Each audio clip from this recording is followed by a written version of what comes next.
Good evening, everyone, and I apologize for starting a little late, but I will call to order tonight's regular City Council meeting of May 20th, 2025, and I would ask you all to please rise with me as we say our Pledge of Allegiance. I pledge allegiance to the flag of the United States of America and to the republic for which it stands, one nation, under God, indivisible, with liberty and justice for all. I look forward to that. Madam Clerk, can you do roll call, please? Yes. Councilmember Brando Cruz. Here.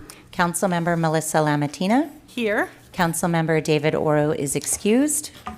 Vice Mayor Mark Joseph. Here. And Mayor Pierre Washington. Here. Report on closed session, confirmation, and reportable actions, Mr. Ross. Mr. Mayor, members of the council, you convened in open session at 4:33 to address issues agendized for closed session consideration.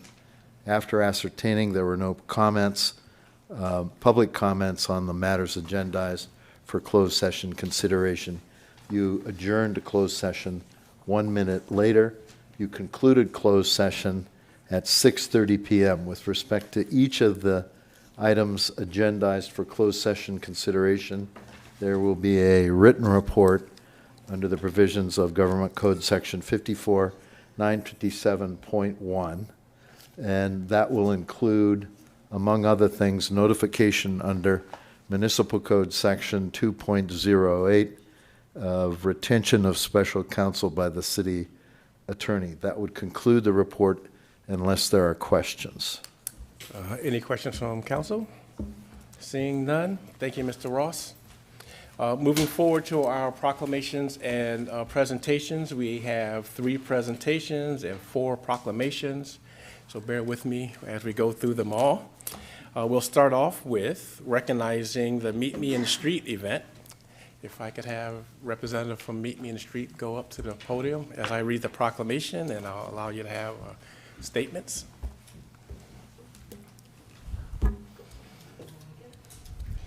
And I'll start reading. Recognizing the Meet Me in the Street event series, whereas American Canyon Chamber of Commerce plays a vital role in supporting local businesses, building civic pride, and fostering community engagement. And whereas the Chamber is proudly bringing back the highly anticipated Meet Me in the Street American Canyon event series, scheduled for June 11th through, June 11th, June 9th, and August 13th, 2025, from 5 p.m. to 8 p.m. And whereas Meet Me in the Street is widely regarded as Napa County's largest public food truck rally, drawing thousands of residents and visitors to enjoy local food, entertainment, and family fun, including local retail and business booths, nonprofit informational tables, live music, and community performances, a classic car show, cornhole, and yard games, a dedicated kids zone, musician or magician, and street performers, and a street side saloon. And whereas the event provides valuable opportunities for the local businesses, nonprofit, performers, and sponsors to connect with the community, gain visibility, and contribute to the cultural and economic vitality of American Canyon. And whereas this family-friendly series celebrates the heart of American Canyon, its people, partnerships, and enduring commitment to building a welcoming, connected community. Now therefore it be proclaimed that the City of American Canyon hereby recognizes and commends the American Canyon Chamber of Commerce and President and CEO Valerie Z. Sachs Moras, and for her leadership and the dedication of the organization of Meet Me in the Street, American Canyon's event series, and encourages all residents and visitors to join in this celebration of connection, culture, and community pride.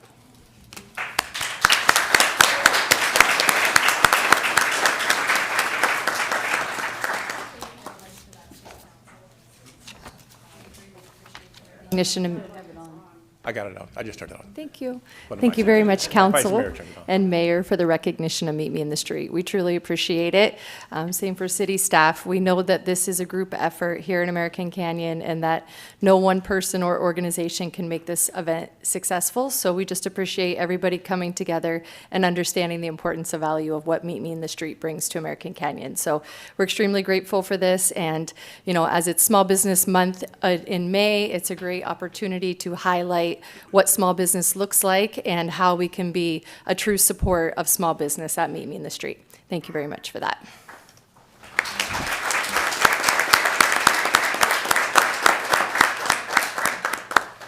Anyone else is going to say anything, or do you want to take our picture? Board Chair? Okay.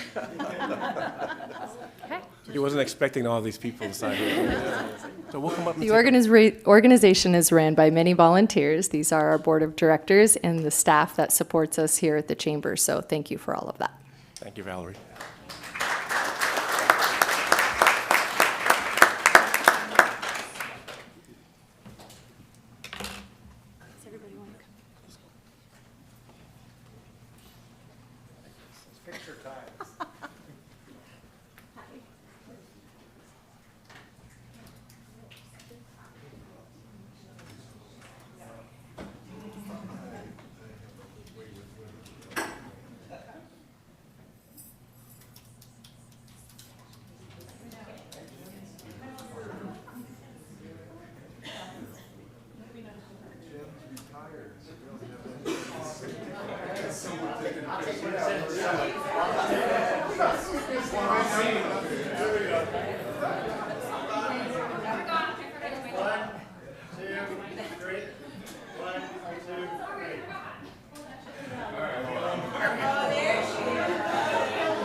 Are you going to?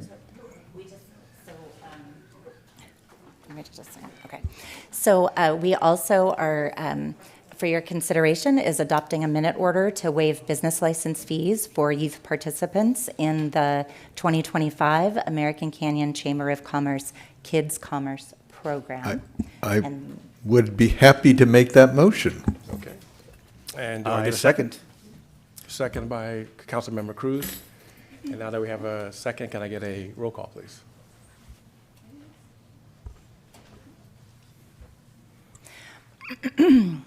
Councilmember Cruz, Yes. Councilmember Lamatina, Yes. Vice Mayor Joseph, Yes. Mayor Washington. Yes. Thank you. And now, President and CEO of the Chamber of Commerce, Valerie Zizak Morris, has certificates of completion of the program for the students that are here. Thank you. So in the past, we've had the council members step out and shake the students' hands that have completed the program. So if you're willing to do that, that would be Absolutely. Absolutely. I'm just going to give a quick overview on the program. So the Chamber of Commerce has launched in partnership with the City of American Canyon our program called Kids Commerce.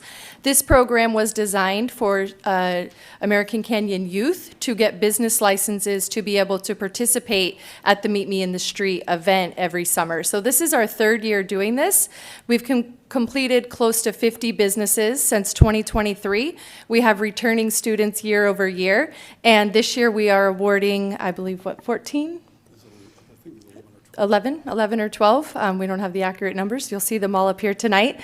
Business licenses to the students of the 2025 Kids Commerce completion. So we're going to call the students up, give them their certificates. They can shake the hands of the council, who is the decision party to waive the fees of their business licenses and get them started on a future of youth entrepreneurship. So Alan's going to read the names, and once Alan reads your name, please come up to the front, and I will hand you your certificate. Thank you. All right, here we go. Citlali Benitez.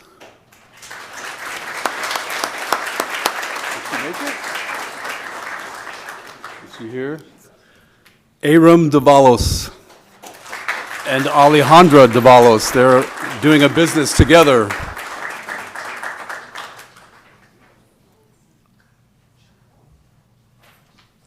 Celine Irazo.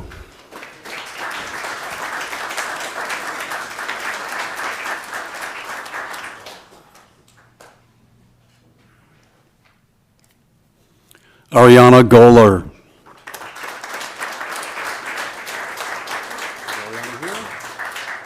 Ariana's not here. Kaylin Fedderson.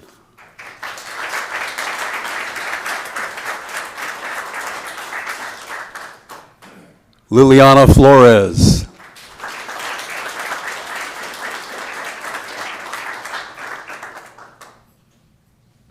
Tegan Horton.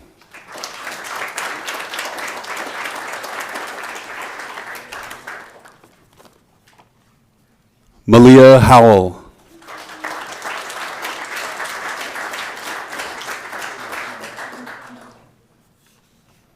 Maddie Marcelino.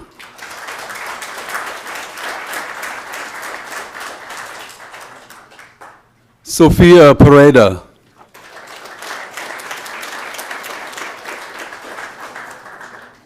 Yastani Sanchez.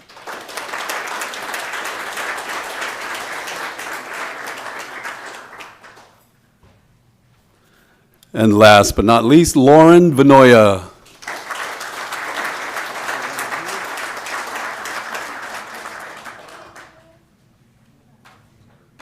All right. All right, we're going to have to squeeze in just a little. Maybe some of the students over in front, council members in the back. Go ahead. Shift down just a tap.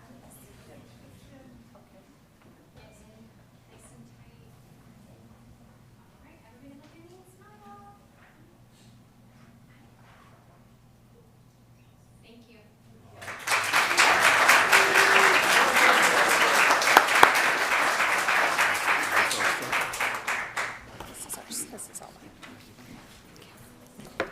Thank you very much, council and city staff, for all your help with the Kids Commerce program. We greatly appreciate it.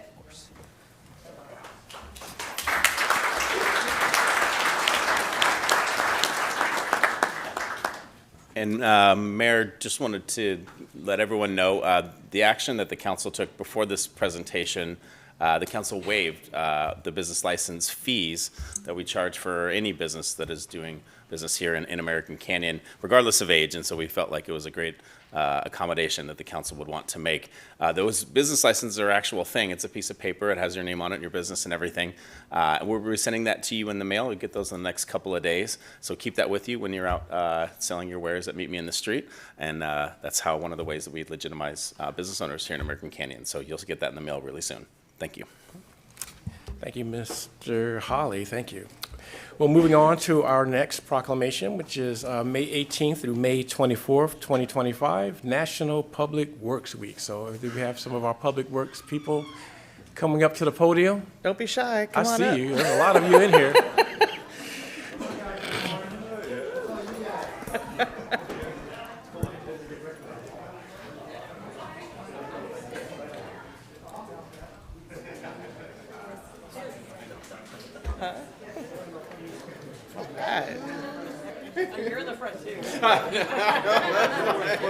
There's no way. I already picked a spot on the wall. So. I'm gonna stand behind her. Yeah, I'm gonna. This is not like my, this is not It's great fun. I know these are all the people that work behind the scenes. Yeah. We've been a little bit here. You can come. Yeah, let's shuffle this. Shuffle this way. Keep it. You guys, we can come up here too. Okay. Stand up in front of them, ready? And as they come up and organize themselves, I'll start reading the proclamation. But I just want to say thank you for all the hard work that you all do in American Canyon. So I'll start reading the proclamation. May 18th to May 24th, 2025, the National Public Works Week. Whereas public work professionals are behind-the-scenes employees that focus on infrastructure, facilities, and services that are vitally important to the sustainability and resilience of our community, and to public health, high quality of life, and the well-being of people of the City of American Canyon. And whereas the City of American Canyon infrastructure, facilities, and services could not be provided and maintained without dedicated efforts of our public works professionals. And whereas the City of American Canyon Public Work Department workforce are a diverse, hardworking group and dedicated men and women, including engineers, supervisors, lead workers, maintenance workers, mechanics, technicians, and water and wastewater operators, who are responsible for maintaining and protecting our streets, our creeks, water treatments, wastewater treatments, public buildings, parks, public landscaping, and structures and facilities. And whereas it is in the public's interest for the residents, students, businesses, owners, and community leaders in the City of American Canyon to understand the vital importance of public work and to support the success of public works programs in our community. And whereas in 2025 marks the 65th annual National Public Work Week sponsored by American Canyon Works Association. It is in the pleasure of the City of American Canyon to again join the APWA to recognize and commend all public work professionals in the City of American Canyon and throughout the United States. Now, therefore, be it resolved that I, Pierre Washington, Mayor of American Canyon, on behalf of the American Canyon City Council, do hereby proclaim this week, May 18th through May 24th, 2025, as National Public Works Week in the City of American Canyon, and call upon all residents to recognize and give thanks to all of our contributions the city's public works professionals have made every day in advancing quality of life in our city. Thank you very much.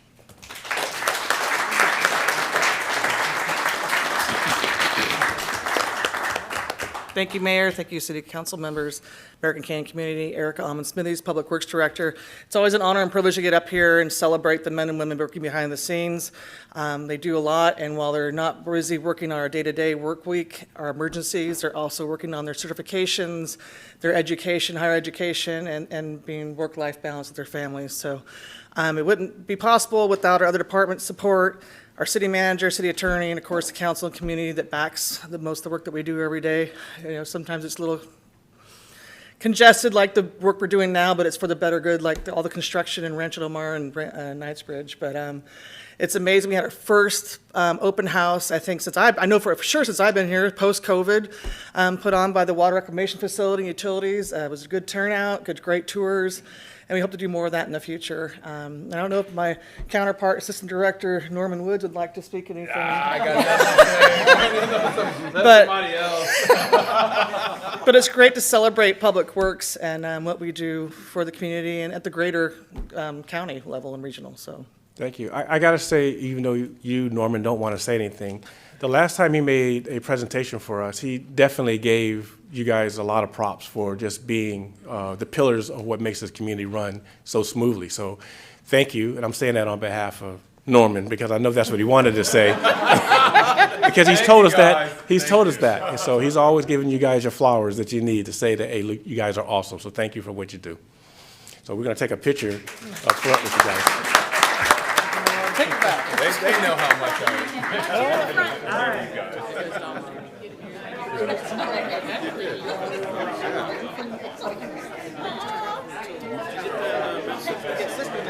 Oh, yeah.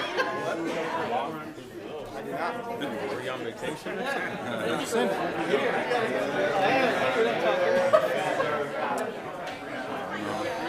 gonna have to be on our knees. selfies already?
After the rush of 9 or 11, it's kind of I didn't go in there today. The rush so yeah, they put boys under some of these traps, so there'll be nothing inside those traps. So they'll grab it and go. I hope they don't work out.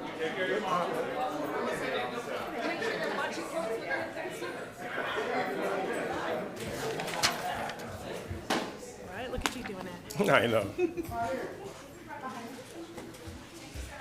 And now we have a proclamation for Memorial Day, and I'm assuming, Cindy, you're going to be receiving this with a couple of other veterans, Hugh, Beth, our city veterans representatives.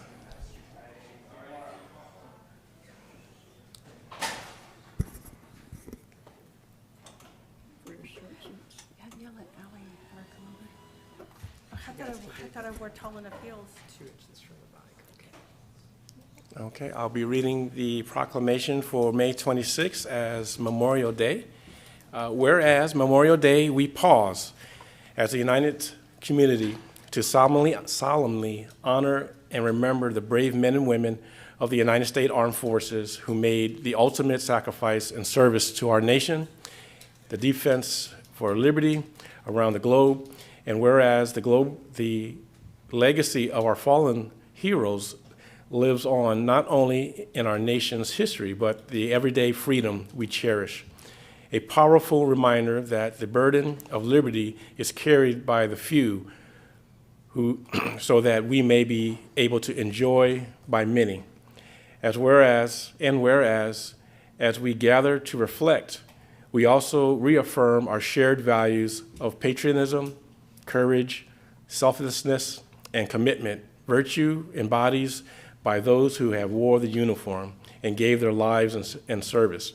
And whereas we acknowledge that no words or ceremonies can fill the void left in the hearts of those families and loved ones of the fallen, our Golden Star families, yet through remembrance, gratitude, and community, we strive to honor their sacrifices and ensure it is never forgotten. And whereas on Memorial Day, we gather not only as individuals, but as one American Canyon community, united across generations and beliefs, to stand and share remembrance of veterans at Veteran Memorial Park on Monday, May 26, 2025, at 11 a.m. Through the participation of our local veterans, organizations, faith leaders, schools, and civic partners, we create a living tribute that ensures the stories of our fallen are heard, their sacrifice honored, their legacies carried forward with dignity and purpose.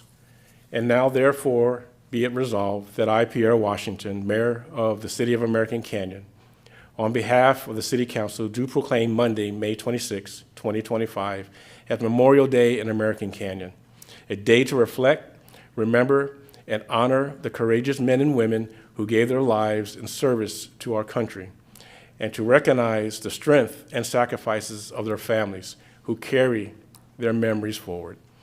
May we honor them not just in words, but through our continued commitment to the value they defended. Thank you.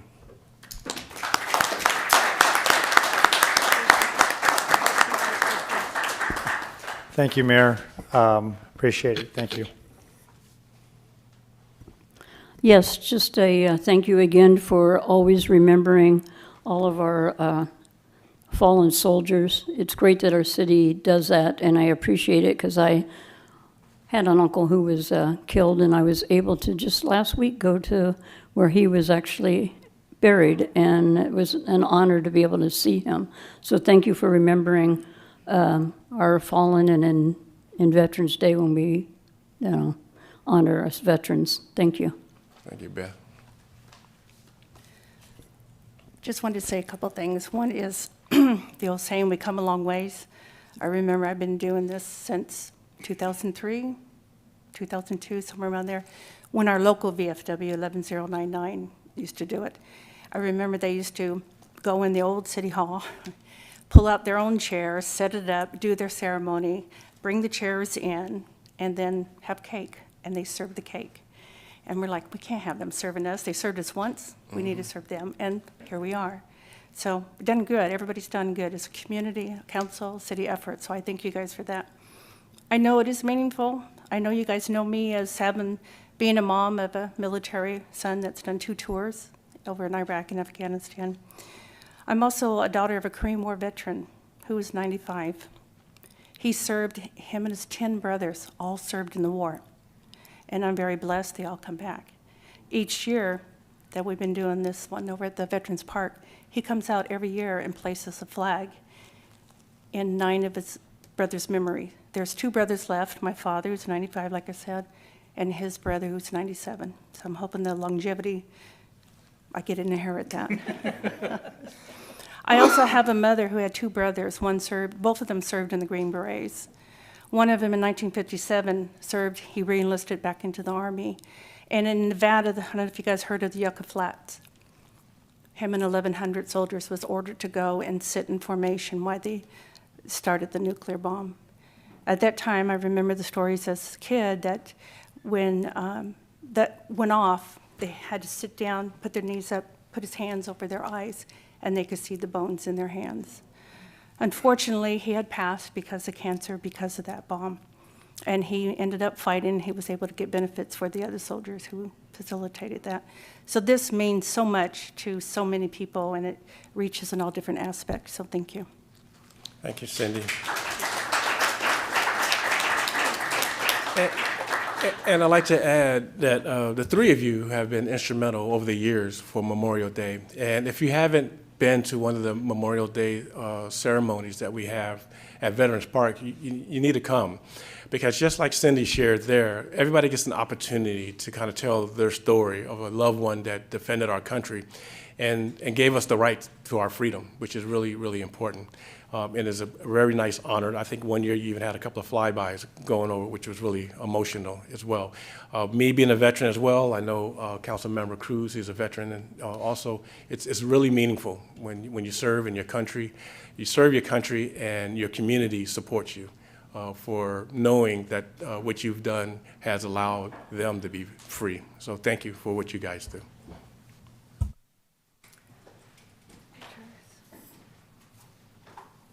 Ladies first.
We have one more proclamation, and it's for Mental Health Awareness Month. Do we have a recipient for that?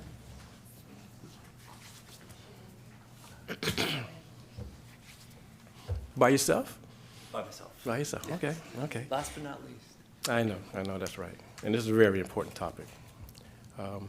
Mental Health Awareness Month, May 2025. Whereas each May, we raise awareness about the importance of mental health and its impact on the well-being of the Napa County community, including children, adults, and families. And whereas mental health challenges are one of the most common health conditions in California, affecting at least 2 in 5 adults and impacting both the person experiencing mental health challenges and those persons who are caring for the loved ones facing mental health challenges. Whereas July 1, 2024 to April 7, 2025, 7,633 students in Napa County received universal mental health screening funded by the Behavioral Health Student Services Act. Through a partnership between the Napa County Offices of Education and the Napa Health and Human Services Agency Behavioral Health Division, and whereas the Napa County Health and Human Services Agency Behavioral Health Division served over 1,663 unique clients in fiscal year 2023 through 2024, ensuring that those served received high-quality mental health services, and whereas it was critical that we created a community in Napa County wherein everyone feels comfortable seeking support and prioritizing their mental health and well-being, and whereas we encourage friends, relatives, neighbors, and all people in our community to learn the signs, support those who are struggling, and assist them in seeking services available. Now, therefore, I, Pierre Washington, on behalf of the City of American Canyon, do hereby proclaim that the month of May 2025 as Mental Health Awareness Month.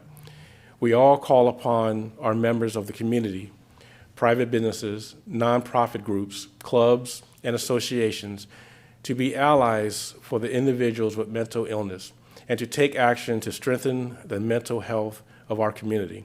Above all, let us collectively ensure that all children and adults experiencing mental health challenges are treated with the compassion, respect, and understanding that they deserve. Thank you for what you do. Thank you.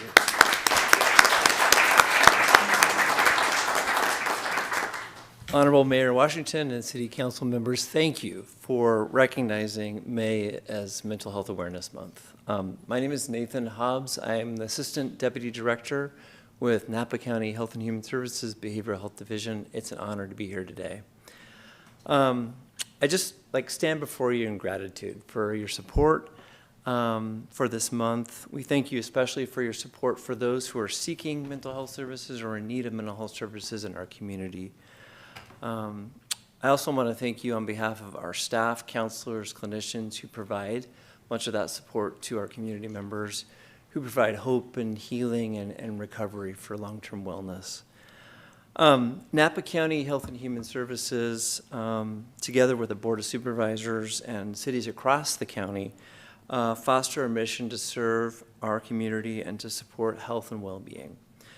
We do so in collaboration with community organizations and partners, really to prioritize the unique needs of our population. In closing, I just want to suggest that mental health is a collective responsibility, something that we all take part in. And I believe that together we can create a community where everyone feels supported through simple acts of kindness and compassion and empathy. So thank you very much for your support. Thank you, Nathan. And we're going to come up, take a picture with you.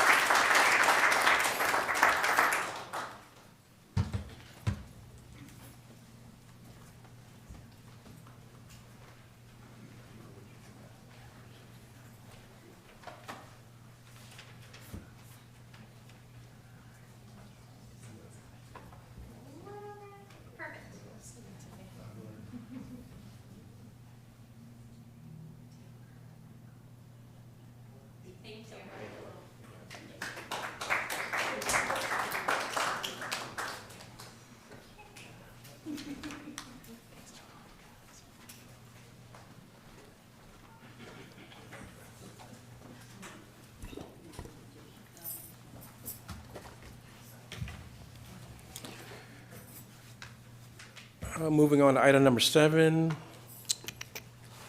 the American Canyon Annual Report from the Napa, or the City of Napa Housing Authority. Well, good evening, Mayor, council members, and members of the public. Brent Cooper, Community Development Director. I just wanted to give a quick introduction to the 3 presentations you're going to have tonight. The city partners with these organizations that provide very complicated, difficult, and meaningful services for people exactly where it counts at home. And I'm very proud of the work that these organizations do and the benefit they provide the city. And I'm just very excited to stop talking and let you hear some things about what they're doing for American Canyon.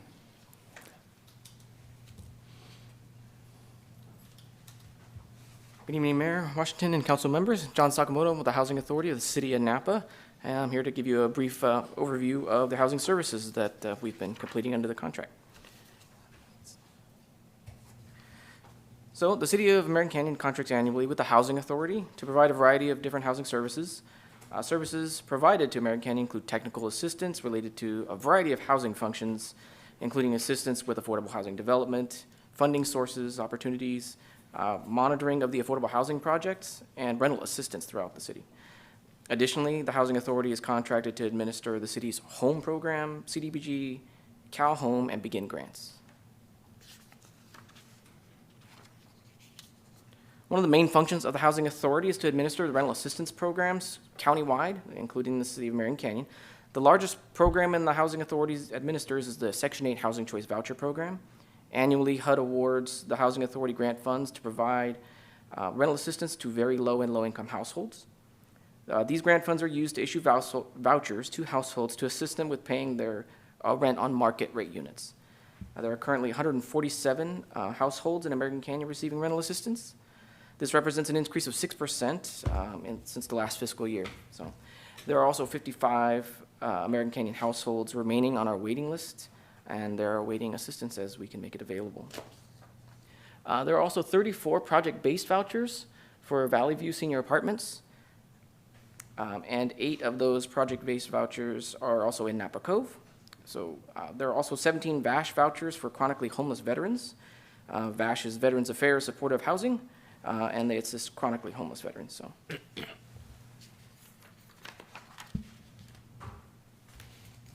Okay. 6 of the American Canyon voucher households participate in what's called the Family Self-Sufficiency Program. They receive services, counseling, education, job training, hopefully to become fully employed and independent. The goal of the program is to assist these households so they can become independent where they no longer require any assistance to the program. There are also 6 American Canyon households who receive assistance under our non-elderly disabled program. These are special vouchers provided to assist those non-elderly disabled persons or households with disabled persons in them. 14 American Canyon families receive rental assistance through the Family Unification Program. FUPS is what they're known as. This program works in collaboration with the Napa County Child Welfare Services to assist families who lack housing places for their children outside the home or delays the return of children to the home. So it's a good way to bring the families and keep them together. This program also provides transitional housing to older teens coming out of foster care to give them the ability to transition into their life and secure appropriate housing. So these vouchers stay with these programs as long as they remain Section 8 eligible, so it could be for life or it could be until they no longer need our help. Under all of our rental assistance programs, each of the households meet annually with our housing specialists to recertify their income, their benefit amounts, to review program guidelines, make sure they're paying the appropriate amount of rents and that they know how to be good tenants. The housing HQS inspections or housing quality inspections happen on at least a biannual basis to make sure the house is or the home is healthy and safe and for an environment to live in.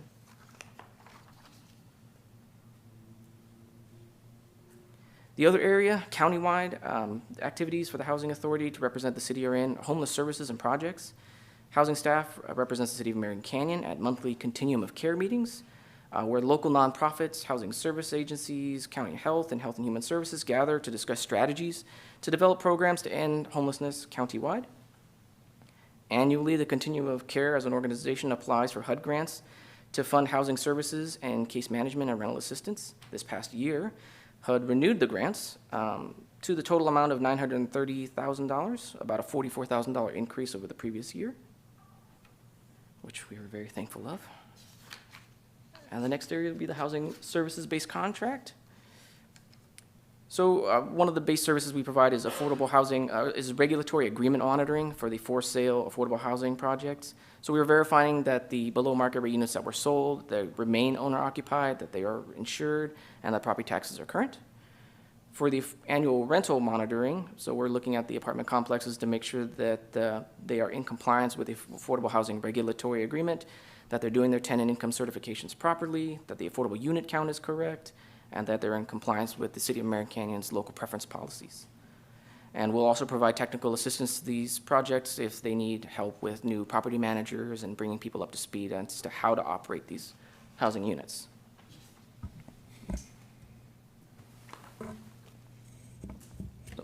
Loan servicing, we conduct annual owner occupancy monitoring for all the first-time homebuyer loans that have gone out and all the housing rehabilitation loans that have gone out. Again, it's more verification that the homeowners are living there, that the property is insured, all title fees are paid, and we also respond to lots of payoff requests or subordination agreements should people need to refinance.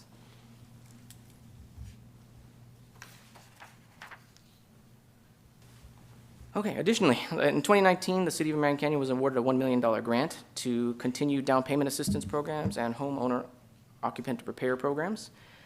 We still operate this program. It is still active, although the state issued a contract for first-time homebuyer activity, but then it froze it, preventing the city from being able to use that activity. So we have since transitioned all those funds back into the owner-occupied housing rehab program.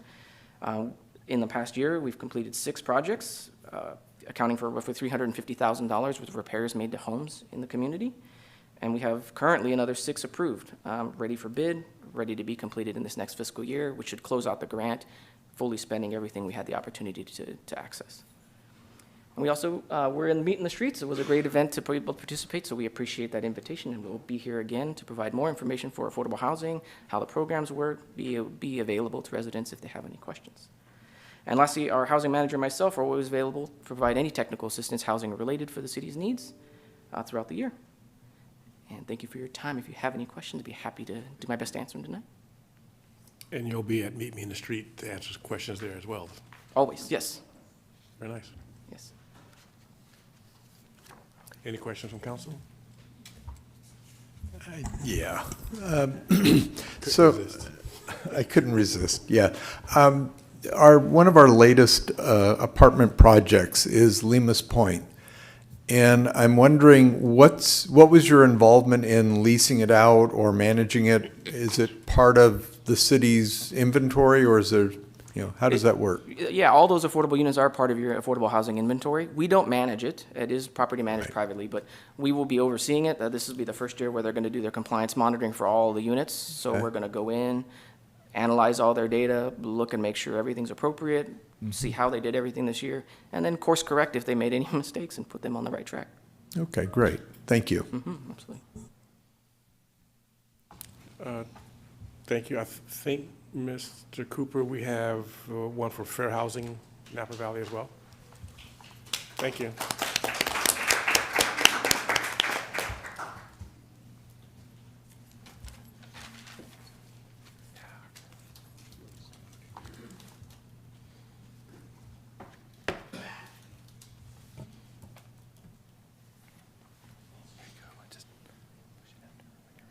Okay. Hi. Hello. Thank you for having me, Mayor. Being here. And City Council members. Happy to be here. You got me really excited to come. He was like, oh my God, we're having a housing, whole thing on housing, and we're really excited about it. So the day wasn't so long after all. I'm Patty James. I'm the program manager at Fair Housing Napa Valley.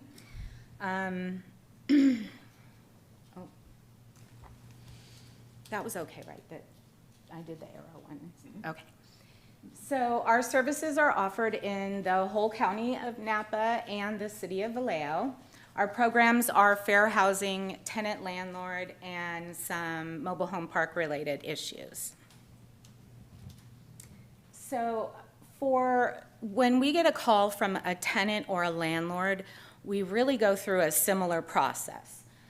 So for tenants on the left, tenants or anyone, any victim of discrimination, these are the things that we'll go through. We always start with an intake and kind of review what's going on in the home.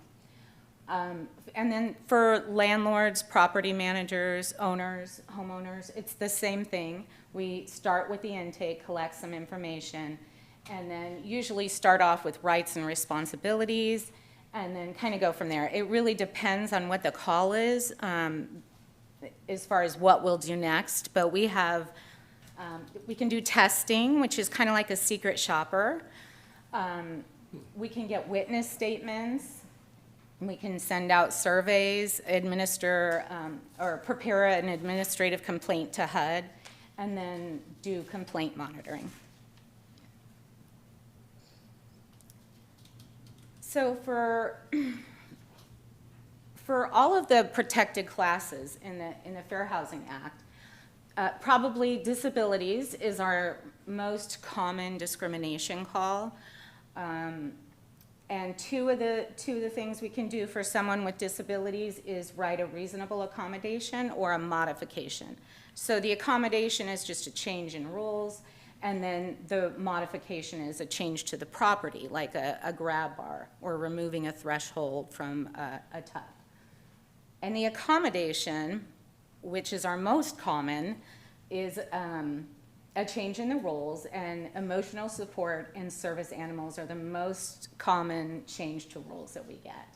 So if you know anyone that has an animal that need to have the animal for a disability-related reason, please give us a call. If they're having a problem with that, we can help with that. Those are my dogs, too. So I have to say that. Jonathan, you were supposed to yell that out at that part. Okay. Habitability and standards. So these are the California habitability laws, and this list on the left. Any repairs or any assistance a tenant might need with getting repairs done, we can definitely assist with that as well.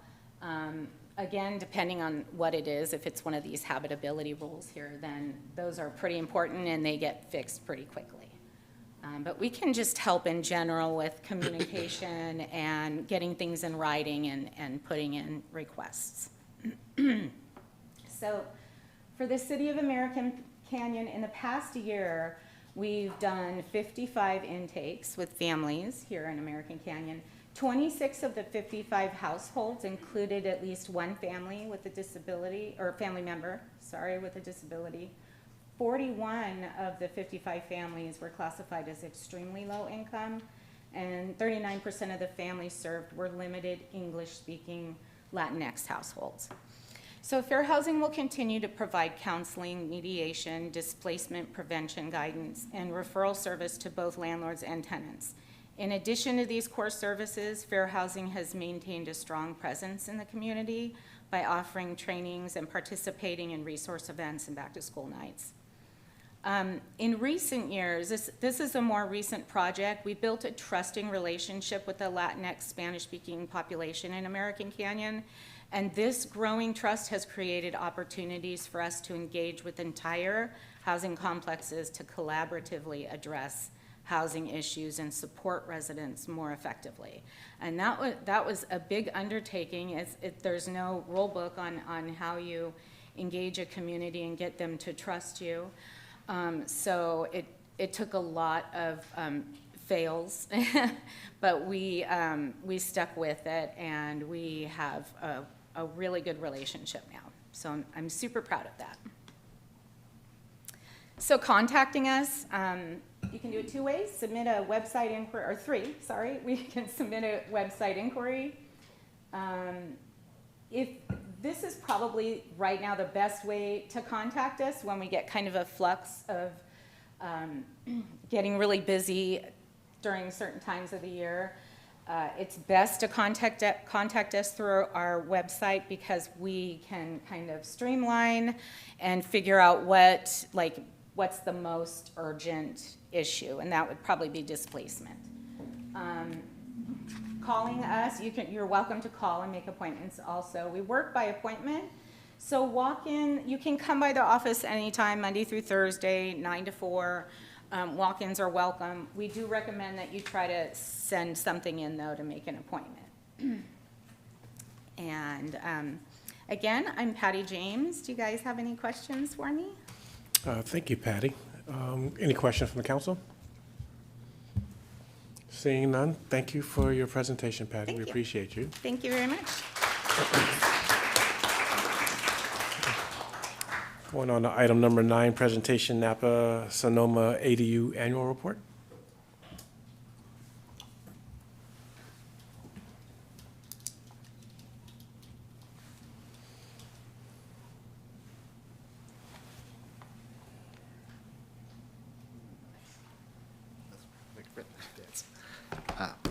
Well, good evening, Mr. Mayor and Council. Good evening. Thank you for having me tonight. I'm excited to present what we do here at the ADU Center.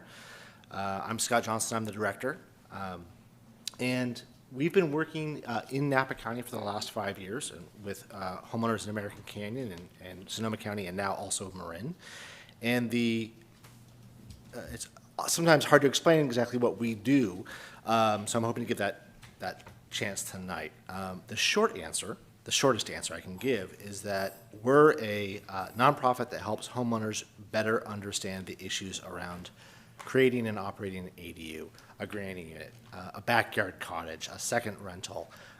They have hundreds of names. The state has determined to call them all ADUs, so it stands for accessory dwelling unit. And the scope of our work really came from our origin story, which started with the fires that happened in 2017, where we lost thousands of homes across both counties. And on top of the housing crisis that we were all already suffering, the community foundations of Sonoma County and Napa Valley Community Foundation got together and said, what can we do about housing? Is there something not being done at this point? And in 2017, accessory dwelling units had just become viable for the first time, thanks to state legislation. And so they put their heads together and they put their funds together and they did a bunch of research and talked to homeowners and builders and planners and council members and said, what's the deal with ADUs? Where do people need help? And the homeowners were almost universal in saying, getting started is the hardest thing to do. We don't know what we don't know. We don't know the rules. We don't know the process. We don't know the costs. How do we even start? And so that's what started us. We started in 2020. Opened a month after the lockdowns of COVID, which was fun. And we have focused the last 5 years of tuning and adjusting our program to really try and give homeowners the information they need to make good decisions, informed decisions about whether an ADU project is a good choice for them. And over those 5 years, we work across all the communities in Napa. We've also, learned a lot from the builders in the area and designers and architects and public service folks. We talked to anybody involved in the process to figure out what's really actually happening when people are trying to build. And in 2024, Marin County asked to join us, and so we rebranded as just the ADU Center, but we still run the Napa Sonoma ADU Center website. And our focus on homeowners is primarily because of this funnel.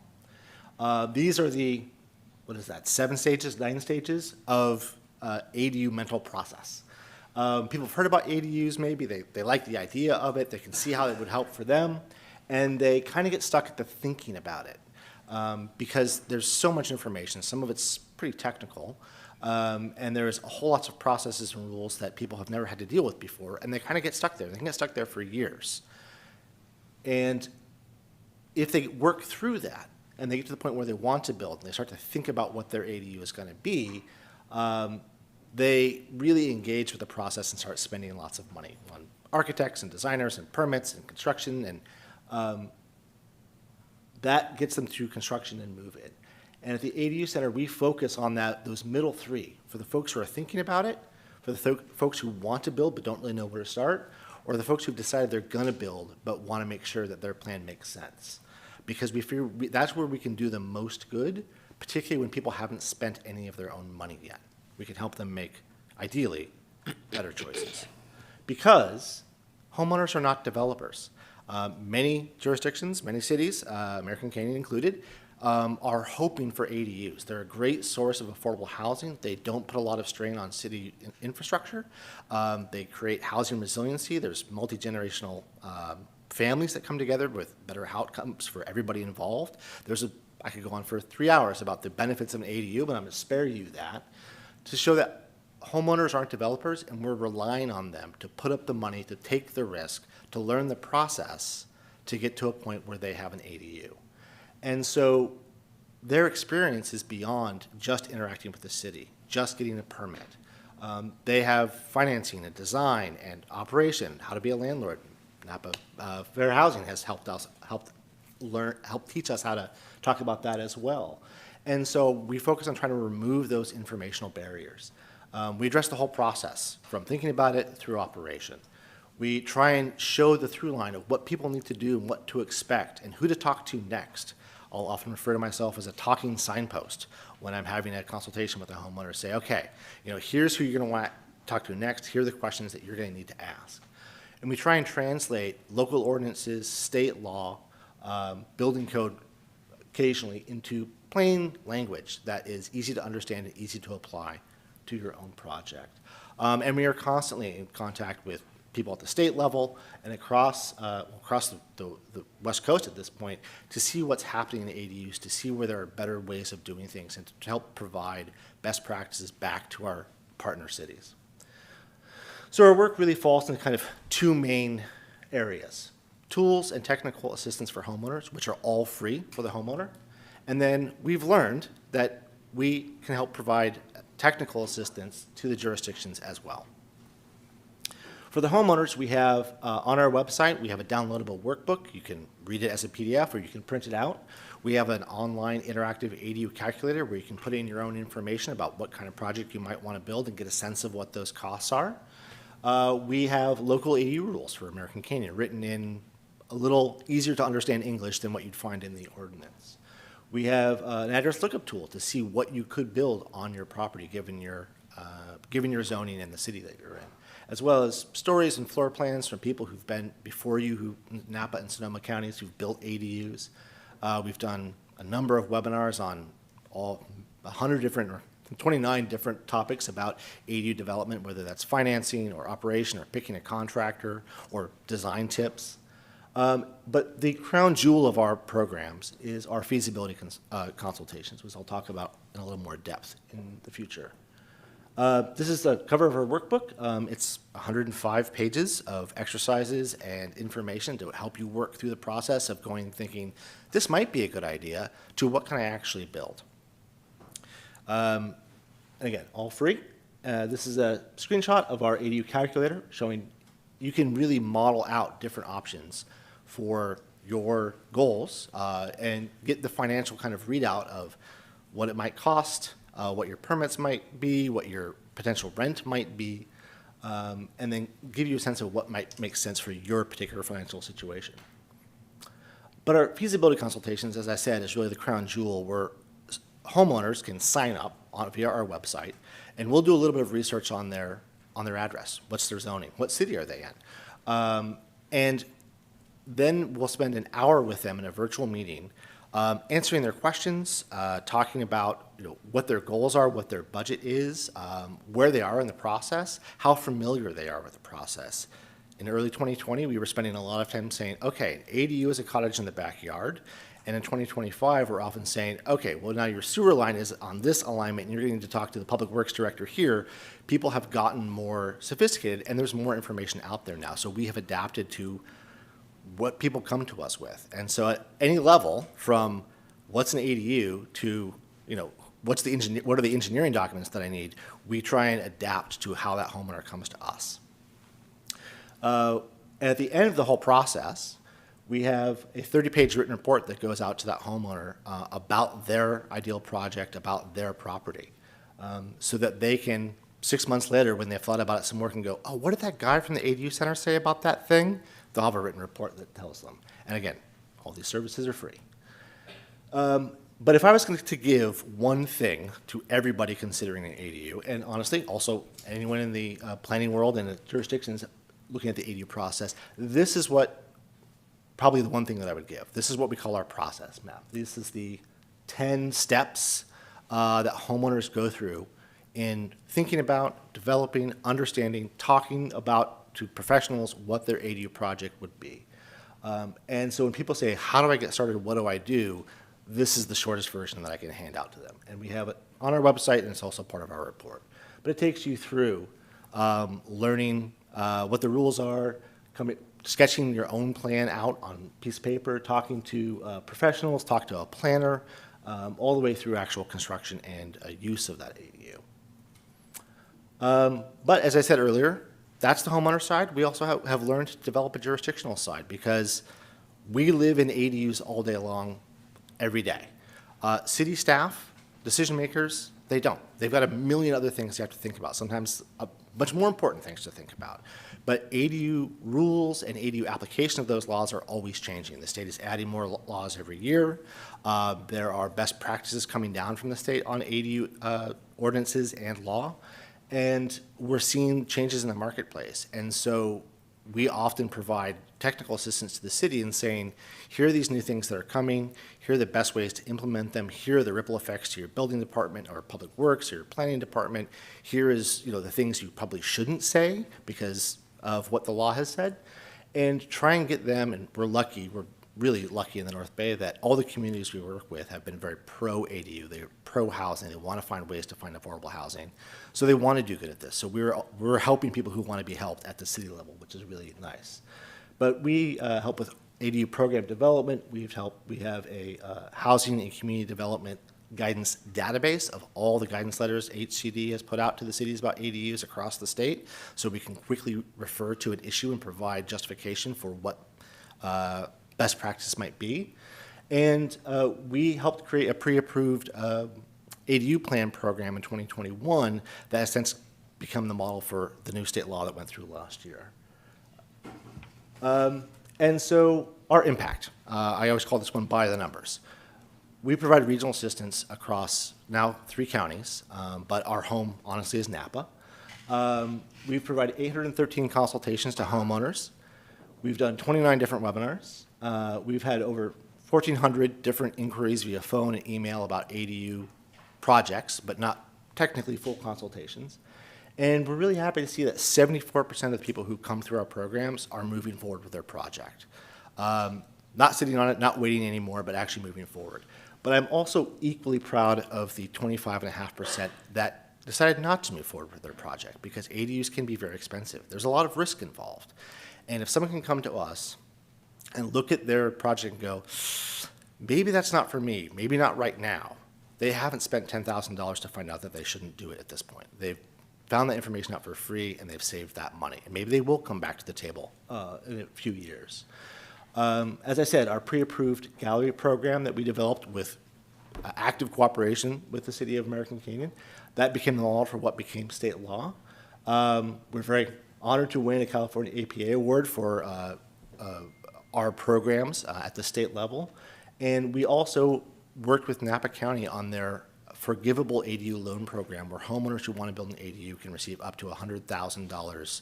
That's a forgivable loan if they build an ADU and rent it at an affordable rate for 5 years. It's the most progressive program that we know of in the country. And we helped Napa County develop that. It applies to people who live in American Canyon. And we also worked with Redwood Credit Union on their ADU loan program when there were no other ADU loan programs. And so we work at many levels to try and make ADUs and affordable housing more viable for more people. And we're also very proud to say that on our very small advisory board, we have a homeowner from American Canyon who came through our program, built an ADU, and rents it now at an affordable rate to someone that they found online. So thank you very much, and I'm happy to take any questions. Thank you, Scott.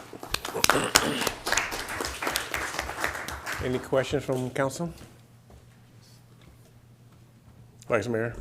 Just glad you're here, and I like the program. I think it is a very viable way of achieving some affordability and kind of an income supplement for the homeowner as well. So it's just great on a variety of levels. Someday we should have that 3-hour discussion of why ADUs are wonderful. Thank you.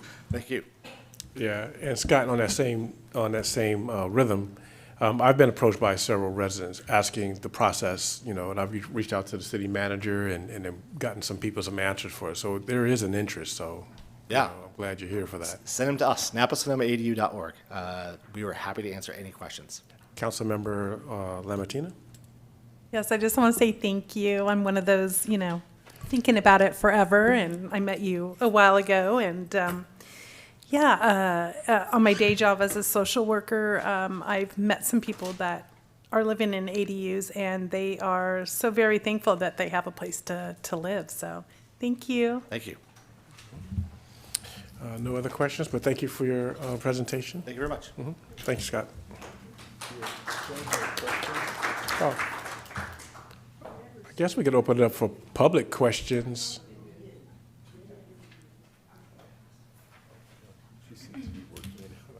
She's good? Okay, she's good. So we'll move on. We'll move on. At this point, no more presentation or proclamations. And at this time, I'd like to open it up to public comment for items that are not on tonight's agenda. Madam Clerk, do we have a list of people? I have Jeff Traeger.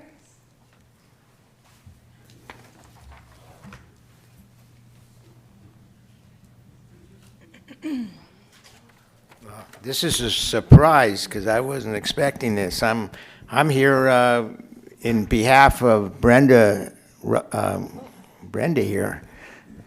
Okay. But I like to introduce myself. I'm Jeff Traeger. I'm a concert promoter. I've worked with Bill Graham we put on shows at the Oakland Coliseum. I book most of the venues, bigger venues and successful venues in this area, including the Downtown Theater. I've done that for 15 years. I brought the Basie Orchestra down there, Lenny Williams from Tower Power. I also book Vino Godfather. I've done that for 10 years. That's a very successful venue. I also book shows at the Empress Theater and the Journey downtown in Vacaville. And I also booked I've booked the Juneteenth Festival for the last 8 or 9 years. I booked the Waterfront Festival for the last 8 or 9 years. So that's what I do. I bring in music and good music. I'd like to say that. I worked. Actually, I just did a great show with Herb Alpert at the Lesher Theater. So I booked different size venues, and I moved up here from San Francisco. And that's what I do. I'm just here to help Brenda. Thank you, Jeff. Do you live in American Canyon? No, I live in Glen Cove. Okay. I'm sort of like a hired gun. But I do shows all over the place. In fact, I helped the Park and Rec Department. I had a meeting with a young lady from there about a month ago, and I suggested about 20 bands that you might want to bring for your music. So that's what I do. Thank you, sir. We'll have Brenda Knight, please.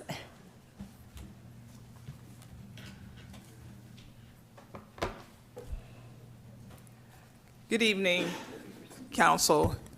I'm glad you had a lot of proclamations because it allowed me to sit and be calm and regroup so I don't get up at the mic being someone you don't know. I've invited some people here tonight to be with me. I'm Brenda Knight, for those tuning in. Yes, I've asked Jeff Traeger to be here. I've asked Ronnie Stewart to be here. These are all promoters in music. They're several steps up from me. And I also have a member of the committee and one of my vendors. The reason why I'm here is because I had an email sent out to me about what's all required with the Juneteenth celebration. And I'm really disturbed right now because what happened was that they're asking for all performers, which means the band, the singers, and everybody, the bands, the DJs, the security staff, they have to have now a 2025 American Canyon business license. And the vendors who are there selling, I have been doing that for the last 3 years. So they have had their business license plus their certificate of insurance. Who has not been having to have this are the performers and the bands and so forth. The reason why it bothers me is because these are people who are not coming to perform for us for Juneteenth at their market value. They're coming because we all work together and they're trying to help us have a successful event in our community, and the money that they receive from us it would be much more than what you're asking for them to have. One of the things I was kind of interested in seeing tonight is that you could actually, as a council, waive that American Canyon business license, that you're not going to see these people anymore. They come once a year, Juneteenth, I guarantee you. And when they do come, they're not really making a lot of money. They are coming to help us celebrate the Juneteenth, the Emancipation Proclamation, and to help it be successful here. The certificate of insurance, yes, the security staff would have that because they're business. The other problem is either we need to have that certificate of insurance under one umbrella, which is the organization that is putting on the Juneteenth, and not have the people who are coming to make us successful have to pay. And so one of the things I mentioned when this first came out, I said, you know what? We need to have a workshop for everybody who gives events in the city of American Canyon, have a workshop so we can all go over all the rules and regulations so we all know what to do, all know what we need to provide. And I said that 3 years ago, and we have not had the meeting.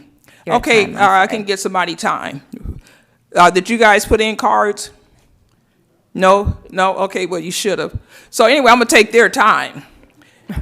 So what I want to do is ask the council to go ahead and what does it take for you to go ahead and approve for those singers and band members and everything not to have a business license? And if they do get a business license, are you guys going to give them a donation because they spend a lot of money? They're not getting a lot of money, rather. We're paying them a small amount. So do the rest of the money that they get for market value become a donation to the organization or to the city? So we need to talk about that, because right now, I don't know why I have to stop in the process of everything and get every last one of my singers, every last one of my band members to be with a business license and to be certified. So now I'm asking for the mercy, I started to say the mercy of the court, the mercy of the council to consider waiving those business license for all those performers and all the band members, because this is not normal in other areas, and I'm trying to figure out why we're doing it here. And I hope you're next, Ronnie. Brenda, can I ask you a question? Yes. When did you receive your email? It was about a week ago, and I knew city council was coming up.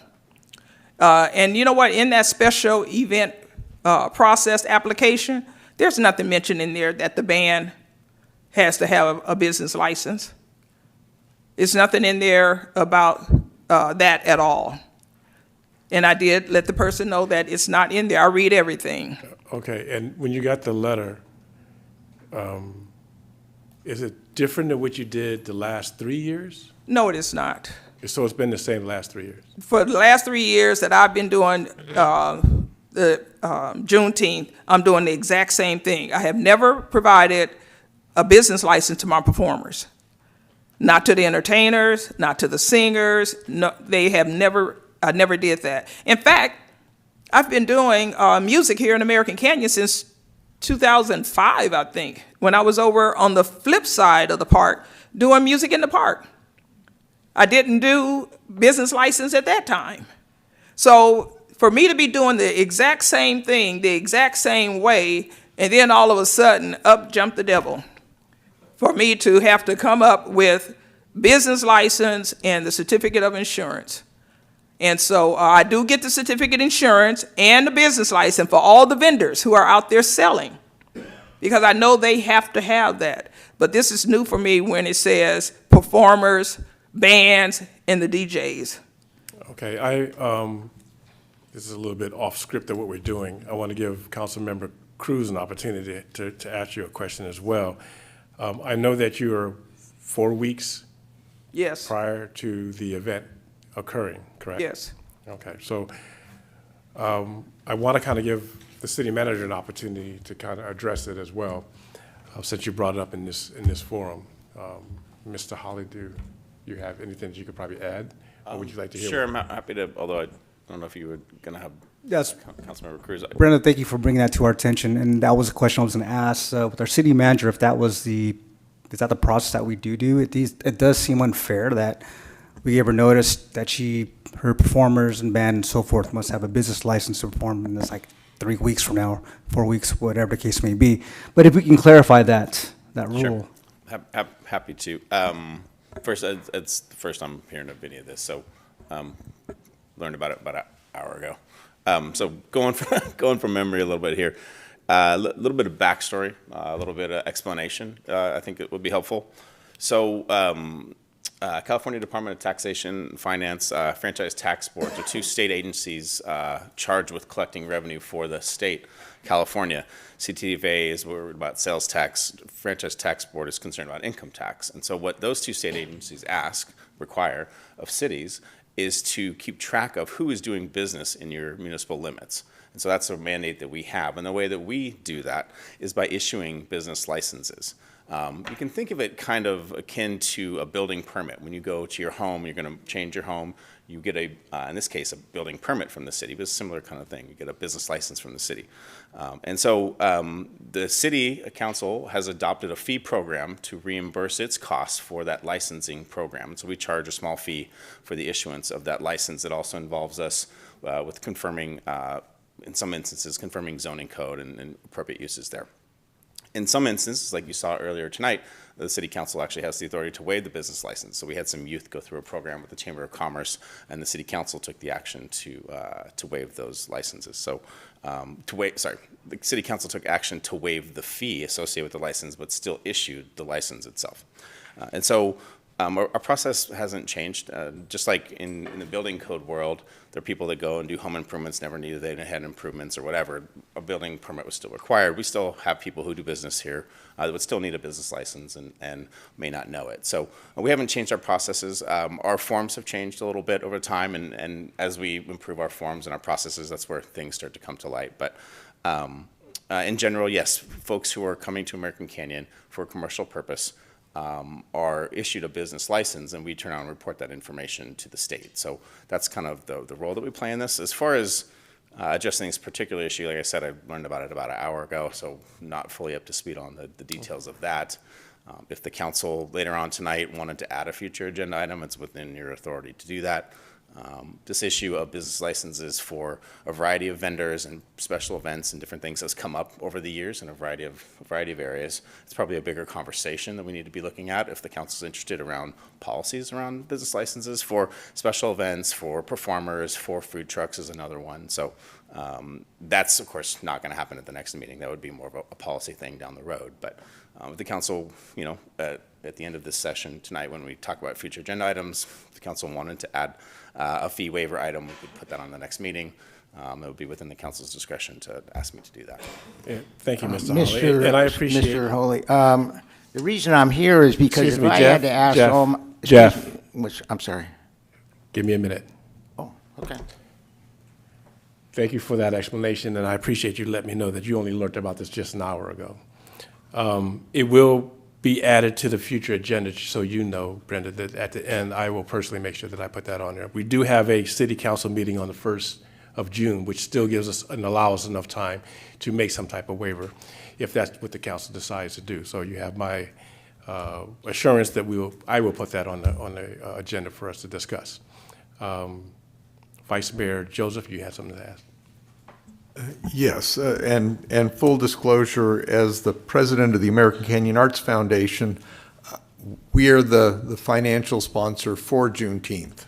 And we also just finished Park Fest. And I will recognize that the process is probably the same. The application fees have always been there, the rates have always been there. What has become different this year is the application to the performers.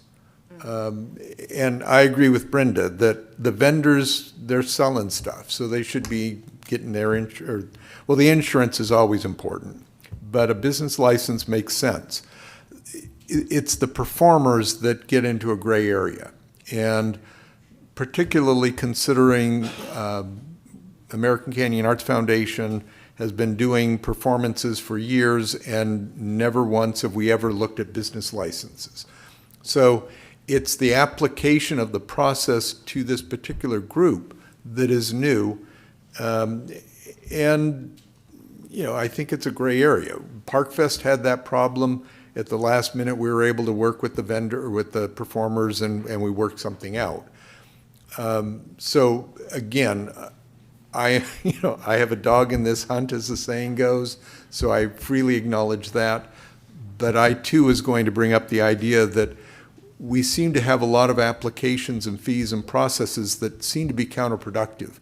For example, everybody has to get a business license, but unless you're going to make 10 grand a year, you don't actually have a business tax.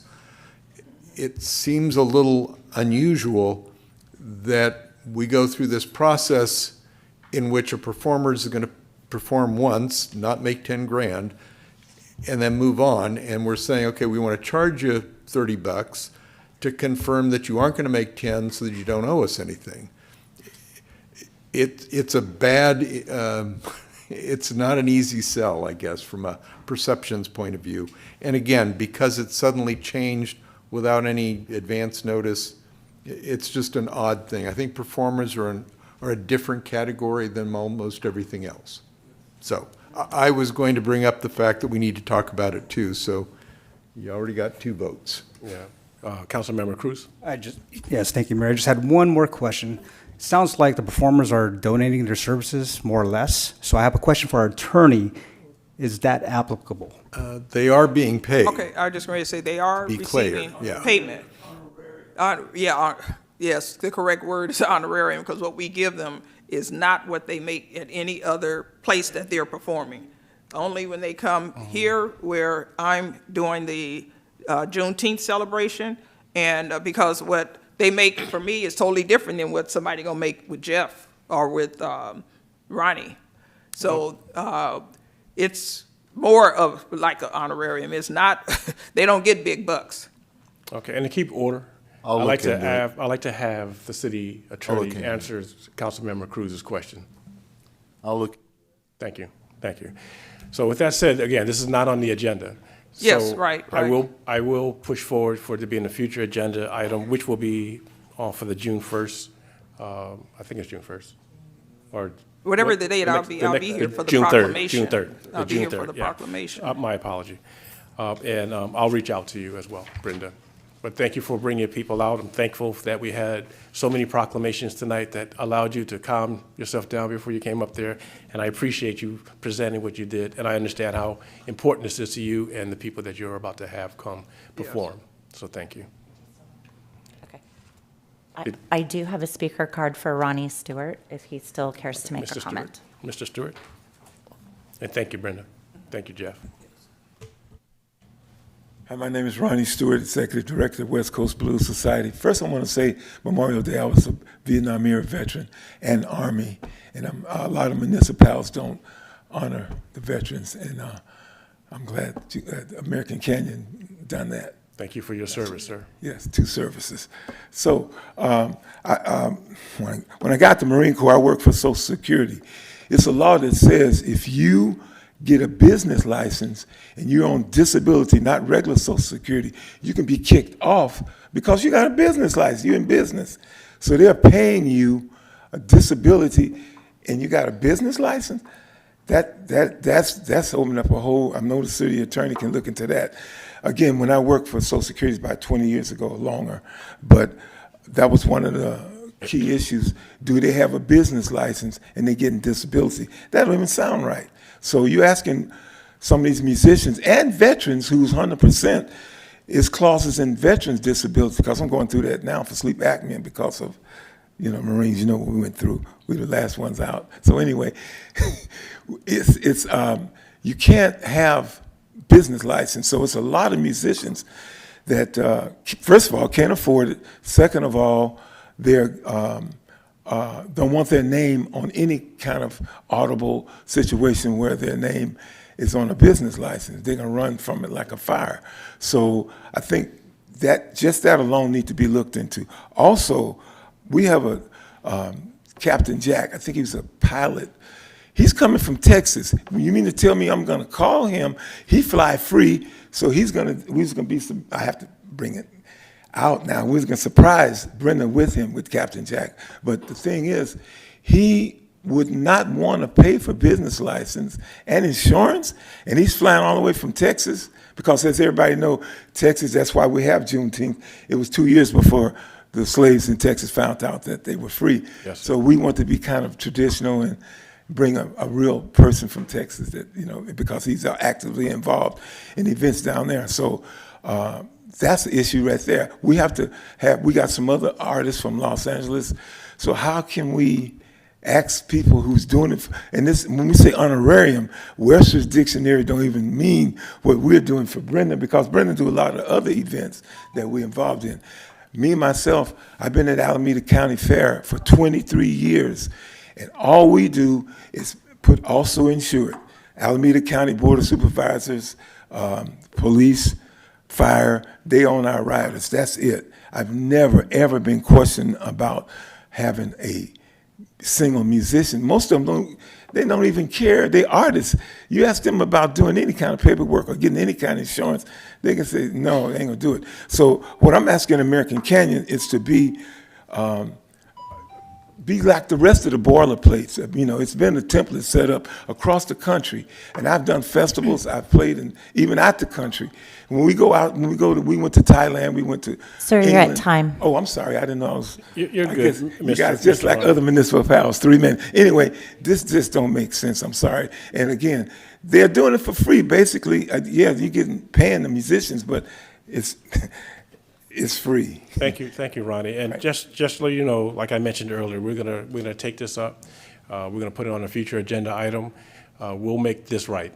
So thank In you, closing, sir. I'd just like to say American Canyon is doing a great job, but I think American Canyon needs to adhere to all the other cities, San Francisco, Oakland, about how they charge and how they charge off musicians. Thank you. Thank you, sir. Thank you, sir. And thank you again for your service. Yes, sir. Do we have another speaker? I have no other cards, but I do have a hand raised online unless we have, are we? Oh, Scott, okay, go. Scott Meyer. Thank you, Mayor and Council. I'm not going to beat this like a dead horse, but I'm a DJ. I just did an event for the Arts Foundation on Saturday. I'm not against the business license. I have a Vallejo business license, and I understand the business license, but I was notified 3 days before the event that I had to get this business license for Saturday's event. And just to put it in perspective, me as a DJ, I'm a little bit different, but I'm also in a band, and most band members, you're lucky if out of one gig that each person makes $100. That business license cost me $103. I got $100 for doing the gig. So really, I worked for free Saturday. So yeah, it just really needs to be thought about. Thank you. Thank you, Scott. Do we have anybody online? You. Oh. Just go ahead up to the podium and then get to the mic, and then we'll be able to hear you, because there are people who are not here that are looking online, that the only way they can hear you is through the mic. My name is Shirley Plump, and I've been a vendor in Vallejo. Me and my husband, and we're in our 80s, and we have a hot diggity dog trailer. And the vendors come because they enjoy the events. and then for joy to people. We don't make any money. When you get to buying all of your equipment and everything, pulling your trailer out there, and the prices that we have is very underpriced. And we do it because we love the people and being out there with the people. I grew up in Vallejo, and so it's not no money being made with the vendors. We sell hot dogs. We have a hot diggity dog trailer. And we did Juneteenth last time. And we just be out there because we love the people. So, I mean, I have a license, I have insurance, I have all that Vallejo Acts and American Canyon Acts. We're out of money. There is no money. We ain't got no money stacking up no money. People is in business, is on DJs, is coming out singing. They do it because they love it. So that's all I would like to say. And I really appreciate American Canyon. I appreciate all that you're doing. I admire American Canyon over Vallejo, okay? Thank so you, you Shirley. guys be encouraged. And I remember when you guys were out there last year with hot diggity dogs. I got one of those dogs. They're pretty good. All right, Shirley. Thank you. Thank you for sharing. Okay. And you said we do have one person online? I do. I have Justin Hamilton Hole. Go ahead, Justin. Good evening, Mayor, City Council. This is Justin Hole. I live here in American for 49 years. I'm gonna let you know we had a good time at the DCM was last week. I see Mark Joseph. The next DCM will be November, and I did not see our mayor there, but I want the mayor come to DCM at the Elk Club. I want to see him. So next one will be in the Elk Club for DCM November. The second thing is I know I was so patient. I want to thank to Melissa pulled over her car over my house, and I want to thank to her so much. I can't wait for the new sidewalk in there, and I can't wait to see a new painting, the new tree. So thank you, and I can't wait for a new house coming in. Thank you. Thank you, Justin. Thank you, Justin. Thank you for calling me out, too. Yeah, and just to be clear, the mayor would have to join the Kiwanis in order to attend a Kiwanis DCM meeting. I will make sure you get that application, don't worry. Thank you. Thank you. I appreciate No problem. Any more? I have no hands raised online. Okay, then we'll move to agenda changes. Are there any agenda changes? We have 8 items on the agenda. And if I hear no agenda changes, I take a motion to accept the agenda as is. I will make that motion and approve the consent calendar. Can I get a second? I'll second. We have a second. Madam Clerk, can you do roll call, please?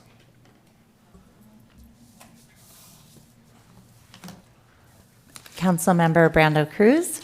Yes. Councilmember Lamatina. Yes. Vice Mayor Joseph. Yes. Mayor Washington. Yes. Okay, we'll move on to public hearing, item number 18.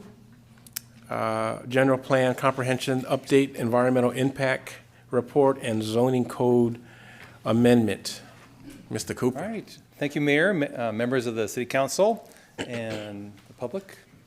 Brent Cooper, Community Development Director, and I'm very pleased to present to you the moment in time for council decision on the general plan, the EIR, and associated. Time up, Brent. Time's up. I'll take any questions you have. You can continue, Brent. Yeah. No, that was well deserved. I did subject you to a very long presentation on April 15th, and I could do it again, but I won't unless you want me to. I do have an update from when we did meet last on April 15th, and I have 4 things that I think should be noted. The Fire Board adopted an ordinance to update the fire hazard zone map for American Canyon, and we've folded that into the general plan for consistency. We had some very good conversations at the Open Space, Active Transportation and Sustainability Commission, and also the Parks Commission regarding what is open space, how does that differ from parks, and why don't we have more of it? And so I've augmented the general plan to provide a tighter definition of open space and parks so we can kind of understand the differences, and updated the map and included areas that have been designated for open space and parks, both in the city and just outside the city limits, that we all use and enjoy. And I think that's going to really help respond to some of that concern and give it a little more attention that it deserves. On May 7, the general plan was presented to the Napa County Airport Land Use Commission. State law requires that review, and they reviewed our general plan, which also incorporates their brand new Napa Airport Compatibility Plan. And I'm pleased to say that it sailed through without opposition and little conversation. The staff of the county is really to be credited for being very efficient with reviewing a very bulky list of documents and serving it up to the Airport Land Use Commission so we could keep our schedule. So I'm very grateful for that. And then also added many new photographs of American Canyon throughout the general plan, just because we had a little more time and capacity to do that. I wanted to acknowledge we have some of our team here from our consultant team. We have Jim Harnish from Mintier Harnish. So we have, the principal of the firm here. So very happy, pleased to have him here. And then Matt Maddox teamed up with Mintier Harnish. Matt is from Rincon Consultants. And so they worked really well together, and we're all excited about that. I think it's also really important to recognize residents who volunteered their time to help with the general plan and the policies that are in the document today. We had a number of workshops during COVID in 20 and 21. We made a lot of progress, got a lot of work done, and these are a lot of people who donated their time and are really grateful for that and want everyone to remember who they were that provided that, because it's been a little time, and really thankful for their contributions and time. So we have the circulation committee, and so there are some people here tonight who are on that committee. And then also the Education and Lifelong Learning Committee. And so very, very pleased and the work that they did. And I'm sure you all share their gratitude for their time to help the city go forward in a positive direction. So with that, we have a staff recommendation. There are 3 components to tonight. Staff is seeking the council to certify the general plan final environmental impact report, approve the general plan update, and thirdly, adopt an ordinance in the first reading to amend the zoning code to be consistent with the general plan and also the Napa Airport Land Use Compatibility Plan. And with that, I'm glad to answer your questions. Thank you, Mr. Cooper, for this presentation. Vice Mayor Joseph. Yes, well, as you know, it's exciting to be at this point where we adopt an updated general plan, and I'm happy.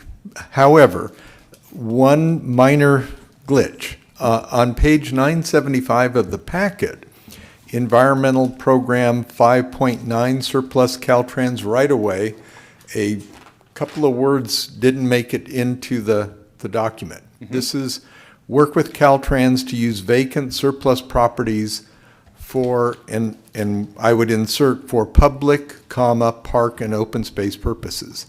I brought it up and I think out of 1,000 pages you forgot my 2 words, so I thought I would bring them back. So if there's a way to amend the document, maybe a minute order, just to put public purpose inserted between surplus properties for and park and open spaces. That could easily be accommodated in the motion to adopt the general plan. Okay. So write that down. So Okay. So now I have to remember. Okay, I will do that because I'm pesky like that. All right, I have other comments, but that was the only technical adjustment that I wanted to make clear. Thank you. Okay, seeing no other question from council, I do know that we have the Students for Climate Action here today that may want to make some statements, so I'm going to open it up to public comment. And I'm going to ask Madam Clerk if we have cards already listed. We do.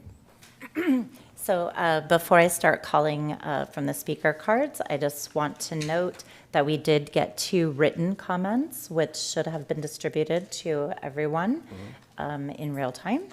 And those are there.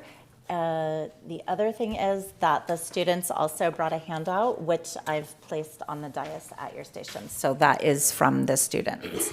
I'm going to call Maya Medalali, sorry. Thank you.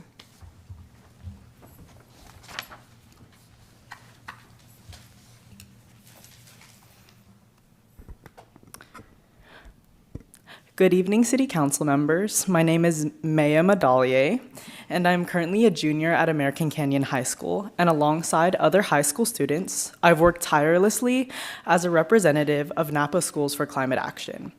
Napa Schools for Climate Action is a coalition of dedicated students, educators, staff, local government leaders, and community members from across Napa County and NVUSD. We stand by the belief that no school should remain a silent witness to climate injustice. We have made handouts for you this evening and hope that you follow along as our representatives speak. The first 3 pages are from your climate emergency resolution, resolution number 2022, number 7. The last 2 pages are from the draft general plan showing key resolution language on page Environment 31 and climate policies on Environment page 32. Our previous leaders collaborated closely with our American Canyon City Council to develop a climate emergency proclamation in 2021, followed by a climate emergency resolution in 2022. Importantly, our resolution declares that, quote, as you can see on page 2 of your handout, number 4, that the City Council will consider amendments to its general plan and its 2012 Energy Efficiency/Climate Action Plan consistent with its commitment to achieve net zero climate pollution by or before 2030, end quote. I recognize this same commitment made by you, the leaders of our town, our hometown. I urge you to consider the 2030 net goal as a strong, clear policy that commits time and effort towards achieving the goal. As the bearer of my generation's future, I strongly compel you to recognize the urgency of including this commitment in our general plan. I trust in your judgment to do what is right, and thank you for your time and consideration. Thank you, Mayor. Sophie Wassef.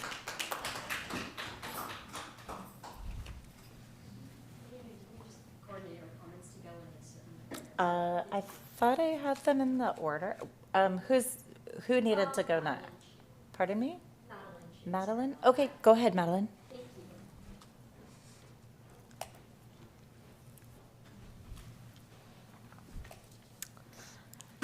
Good evening, City Council and Mayor Washington. My name is Madeline Chu, and I'm currently a senior at Vintage High School up in Napa and secretary of the Student Coalition Napa Schools for Climate Action. To give some context to why we're here tonight, I'd like to address how we came to this critical place in time where we've declared a climate emergency and committed to achieving net zero climate pollution by or before 2030. So in 2019, the year after we formed, Napa Schools for Climate Action worked with our school district, which is Napa Valley Unified, to pass a climate emergency resolution that set the goal of achieving net zero climate pollutants by or before 2030. This was in keeping with the Intergovernmental Panel on Climate Change's warnings about excessive temperature rise as early as 2030 if we do not step up immediately with effective action, with the understanding that the failure to do so would be an unconscionable failure of imagination and resolve. Now, following that, with the backing of NUSD, we went to each of the cities, the town, and the county of Napa, and the Napa County Resource Conservation District, and asked that they do the same. We wrote letters, spoke to committees and commissions, city councils, and boards. To our relief, they responded decisively, including American Canyon, in solidarity with the schools and with each other. This same 2030 net zero goal is now specified in the City of Napa's new general plan, and also in the Regional Climate Action and Adaptation Plan that's being finalized right now. You can see in the staff reports, resolutions, and media reports that came out as these resolutions were passed, included in the informational packets we provided earlier. American Canyon can be proud of its 2022 climate emergency resolution, which, much like the City of Napa's, declares that, number one, a climate emergency exists and that it threatens our city, state, country, and the planet. And number two, that the City of American Canyon joins a growing list of communities committed to a goal of net zero climate pollution, measured in terms of net contribution to excess trapped heat by or before 2030, and further commits to evaluate all planning and policy decisions through the lens of this pledge, and to implement both immediate and sustained actions in support of its achievement, end quote. So please retain this 2030 net zero goal and state it clearly as a policy in American's general plan. Thank you for your time. Thank you, Madeline. Sophie Wassa.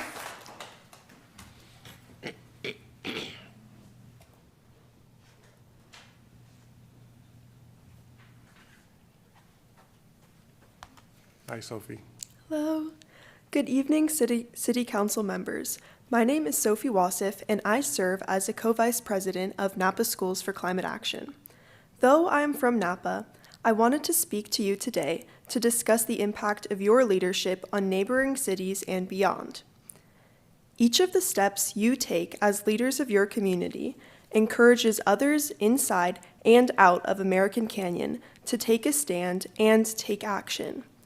Your 2022 Climate Emergency Resolution, which the City of Napa used to build its own climate emergency resolution, declares, as per your handout on page 2, that the City Council recognizes the need for full community participation and support, commits to providing leadership and services, and working with community organizations, businesses, schools, and regional partners and jurisdictions to educate, mobilize, expand, and accelerate local, regional, and statewide support for comprehensive, immediate, and sustained action to achieve its goal for net zero climate pollution by or before 2030, end quote. Here, we see your clear commitment to initiating robust outreach in order to achieve the underlying net zero goal. The 2030 timeframe outlined is a key non-negotiable aspect of your climate emergency resolution.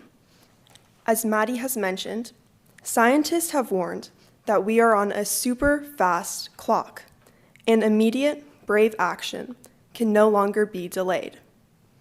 With this in mind, it is essential that you state the all-important 2030 goal clearly in your general plan in Policy Environment 9.2. Your handout shows how you can make this revision. As Napa Schools for Climate Action continues to grow, we will remember leaders like you who chose to prioritize the needs of their community. As Congressman Thompson's 2024 Climate Crisis Champions, we understand the effort and dedication it takes to make positive climate action. Now, you can do your part in continuing the positive momentum. In doing so, you will help us realize our dreams of a safe and healthy world for many generations to come. Thank you. Thank you, Sophia. Arua Adem. I'm probably butchering. Did you just hatchet your name up? But you're going to tell us how to pronounce it. Go ahead. It's Arya Ade. But Okay, it's okay. Aria.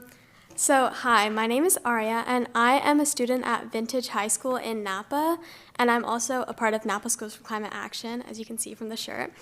So I joined Napa Schools for Climate Action last fall, and just in like a year, we have had so many projects, and I've been amazed by everything that our group has been doing. In my opinion, one of the most impressive projects our organization has done is the prohibition on new and expanding gas stations. And American Canyon has been at the forefront of this effort to stop building dirty energy infrastructure, and we could not have made the progress we did without your help and your leadership.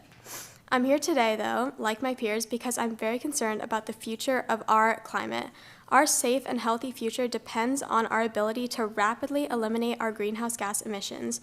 Therefore, it's vital that we all continue to stand strong with our net zero 2030 commitment. This must be stated specifically in the general plan as it defines our future of our generation and the younger generation.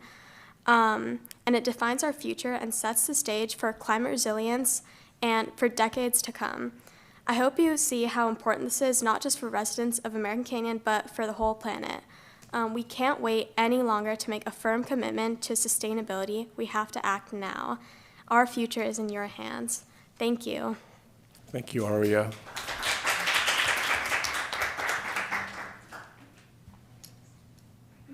I have no other speaker cards. I do have three hands now raised online.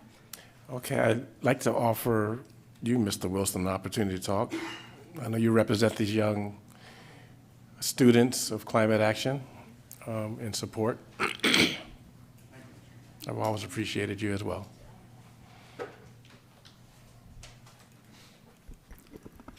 Thank you, Mr. Mayor, Council. It's so good to be here. There's no way to answer any of what we've heard just now. These students understand. Some of you do. And I hear them leading with their heart tonight, and I know you have.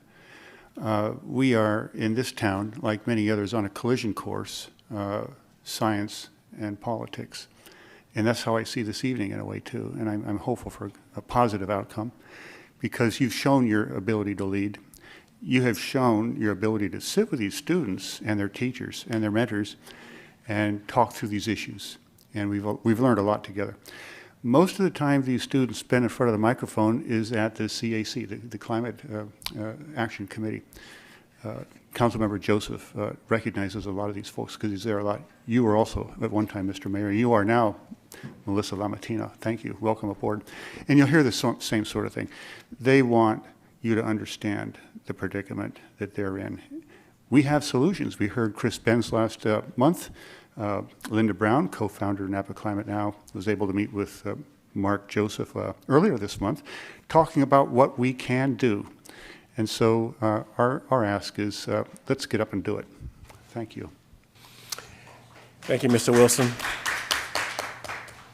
And Madam Clerk, you said we had 2 people online? Yes, we do. Let me take some moment to get them over here. Okay. I'm calling Kate Bitt. Go ahead, Kate. Good evening, City Council members. My name is Kate Bitt. I'm currently a junior attending American Canyon High School and the current co-vice president of Napa Schools for Climate Action, which is a student-led group that advocates for youth climate justice and awareness. Like last month's City Council meeting, I'm commenting on behalf of the youth as the City Council proceeds to make final revisions to the American Canyon General Plan. The previous City Council passed a climate emergency resolution and made a pledge to reach net zero climate pollution by or before 2030. Will we remain true to that commitment in our new general plan? We have been trying tirelessly to get your attention on the importance of the 2030 deadline and why it has to be clear in the general plan for the sake of our present and for our future. Napa Schools for Climate Action commented during October's Planning Commission meeting. We sent written comments during your strategic planning and work plan development meeting in February. And during recent OSATS Commission meetings, our youth commissioner spoke on the importance of the 2030 commitment. And last month, we commented again during the City Council meeting. I would like to thank Councilmember Mark Joseph and Mayor Pierre Washington for their leadership in particular. After the interim climate action plan, you encouraged our high school to participate in the American Canyon Climate Challenge, and 864 of us participated. At the rally, you presented to us about American Canyon's 2030 net zero commitment, when we pointed out that it's the same as ours at NWSD. Remember, the actions we take now, immediate and sustained actions to achieve our goal of zero climate pollution by or before 2030 will make all the difference. Please make sure to keep 2030 as a first example we show you on the last page of our handout. Don't hesitate to call on us to help with public education and outreach. Our prosperity depends on our climate, and our climate depends on us. Thank you all for your time and consideration. Thank you, Kate. Okay.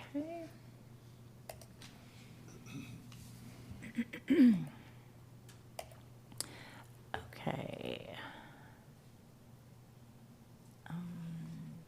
Okay, CJ Mintalar, go ahead, CJ.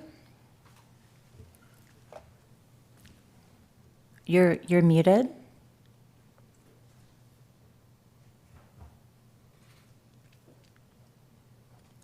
CJ, are you there? I don't know. Okay, I'm going to call the next person and come back to CJ. Justin Hamilton Hole, go ahead. Good evening. This is Justin Hole, American. I was on a Napa Sierra Club Zoom for 3 years. To listen in, I so glad that I hearing the dude Ventus High School and some school was in the person. So I'm gonna say a wobble or do it. Great work.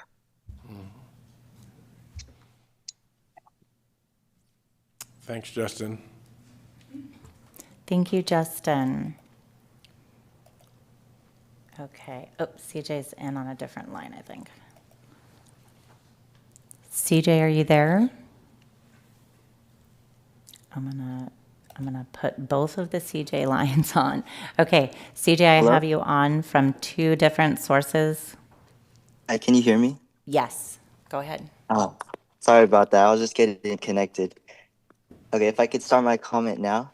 Go Hi, ahead. everyone. My name is Calix Minsalar, and I'm a graduating senior at American Canyon High School. It has been an honor to serve as the youth commissioner on OSATs this past year. I learned a lot about how our city works and how we as members of the community can make it a better place if we try. I truly appreciate the opportunity. The OSATs Commission has a work plan. As youth commissioner, along with my predecessor, Allison Bensick, I tried to bring more focus to implementing climate actions in the work plan this year and the year before. Climate actions from our interim climate action plan were not implemented. During OSATs meetings, I tried to give some context. In 2022, we passed a climate emergency resolution and made a pledge to reach net zero carbon emissions by 2030. And that date isn't just some random number, it's a scientific threshold for preventing the worst to come.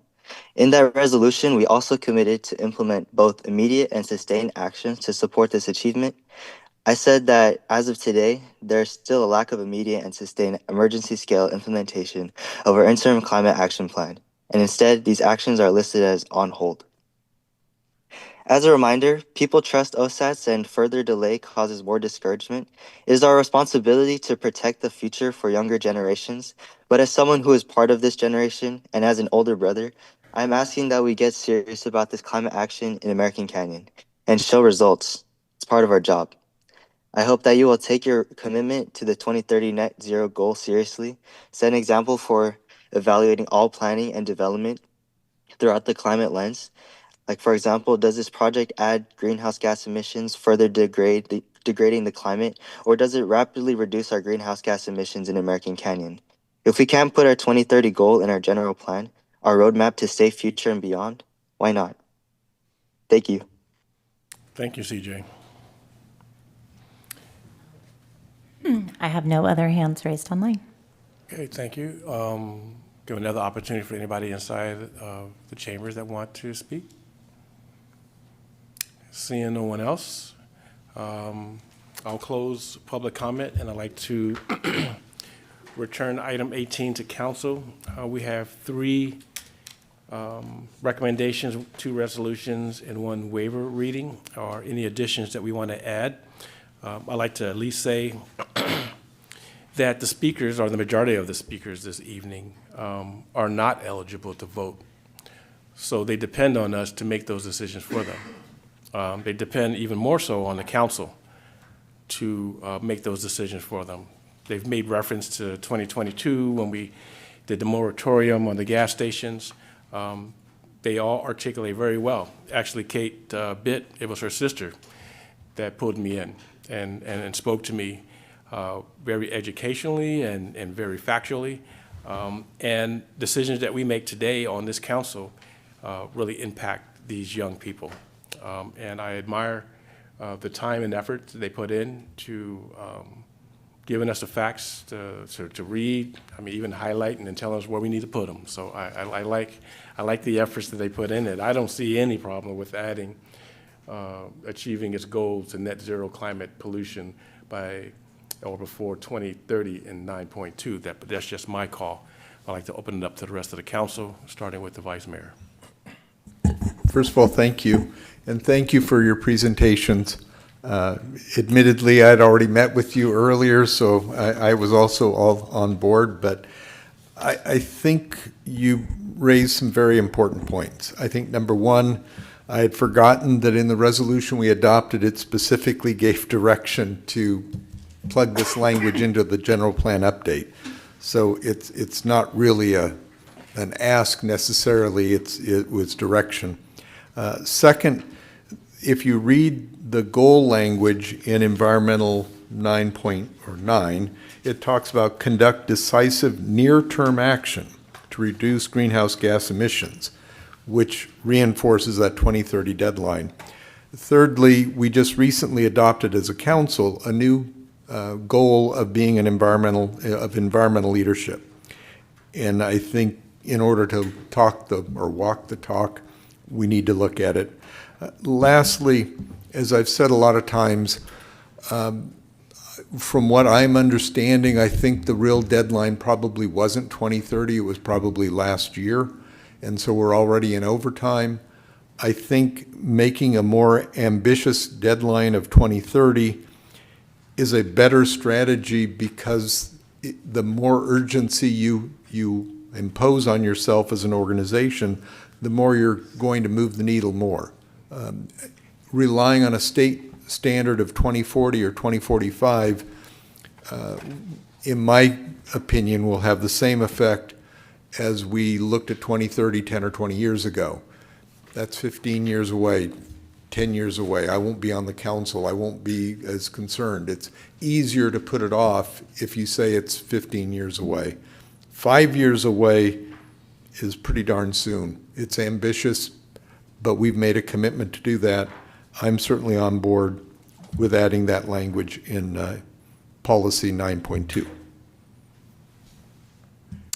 Any other comments? Okay, hearing none. I'd entertain a motion to make an adjustment or...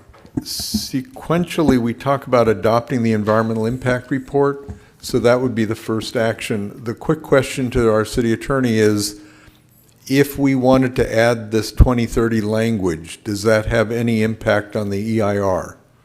The concern I have is this, is it's certainly within your discretion to do that. There's a requirement that goes hand in hand with a general plan adoption, and that's internal consistency, 65-300.5. So by adding the proposed language, I think there should be a finding or an analysis. It may trigger other portions of the plan that have to be consistent with it. So that, again, it's certainly within your discretion, but when you modify a policy like this, you want to ensure that's an internally consistent. So that may trigger other sections of the plan to conform to this policy language about meeting the 2030 deadline. So that's my concern. That's not assessed in the current environmental impact report. I think there are circumstances under which that could be found to be a de minimis change, right, or already analyzed because of the impact of the plan, policies, and implementation measures in total. But that would be my cautionary note. The only thing, if I may, Mayor, that I would add as I scan through the general plan, none of the other goals and policies have a deadline in them. This is a document that's meant to be out to 2040 or so, but none of the other ones have a date, a calendar date, achieve something by X date. And so that would make this unique. I think the city attorney is correct. It's within your discretion to do that. I think his point was, we're not sure that we've analyzed all of the general plan through that lens of a deadline for this particular thing in 2030. As staff looked at the resolution from 2022, the language that we focused on was consistent with,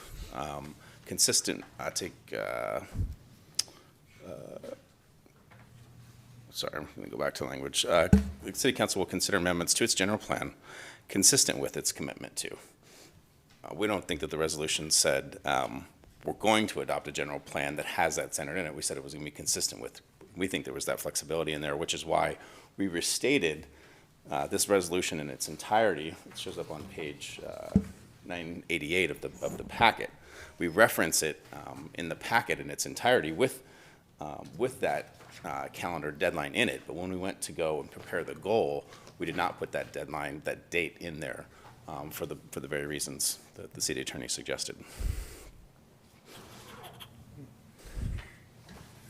Mayor, this is Brent. If I could add a perspective, kind of tearing off of what the city attorney and city manager have said with regard to very specific dates in the general plan. The general plan itself sets forth policy directions, of which there are oftentimes many different ways to achieve it. There is an implementation measure in the general plan to adopt a climate action plan, and the city's a partner with the regional climate action plan. To me, that's really where the rubber meets the road. The city has partnered with it when it's ready. In fact, this afternoon I got the administrative draft to review. And so it's moving forward. It has many, many specific actions, all of which has the goal of achieving carbon neutrality by 2030. So if you did insert those dates in the general plan, it wouldn't, in my view, change the fact that there is going to be an implementation measure that does it, which has all of the details in it on how to achieve carbon neutrality by 2030.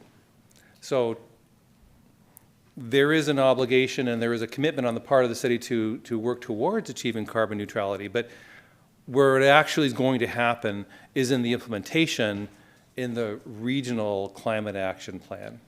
And the city is committed to that. It's been a partner of that. It's moving forward on that. To me, that's where you get the benefit. I say talk is cheap, but actions mean something, and it's in the actions in the RCAP that would achieve it to the extent that that's possible. I'm curious to ask the youth in the room, just by a show of hands, if you understood what our city manager, our city attorney, and our director has just said. If you could raise your hand if you understood. Okay. So then I would take the position, and I get what you guys say. I totally get what you guys say, but I think it's an ask that our youth, who, like I mentioned earlier, they don't have an opportunity to vote on this, and they have what I think a realistic ask for their future. And if this is something that our youth want in our future, I think sometimes as adults we need to listen. And I think by adding that date in there, because our youth want to see that date in there, it's important that we put it in there because it's important to them. I understand the legal pieces of it. I understand what we do and how the general plan is to work, but they put a lot of effort into proving and showing that this is very important to them. And I'm not going to sit here and say that I'm going to silence them. So with that, I mean, I think that like the vice mayor said, that it is an ambitious time frame, but maybe it's time to be ambitious. And I'm gonna, I'm not typically the one that's gonna sit here and make the motion or make motions, but in this case here, I 100% support our youth and what they like to see.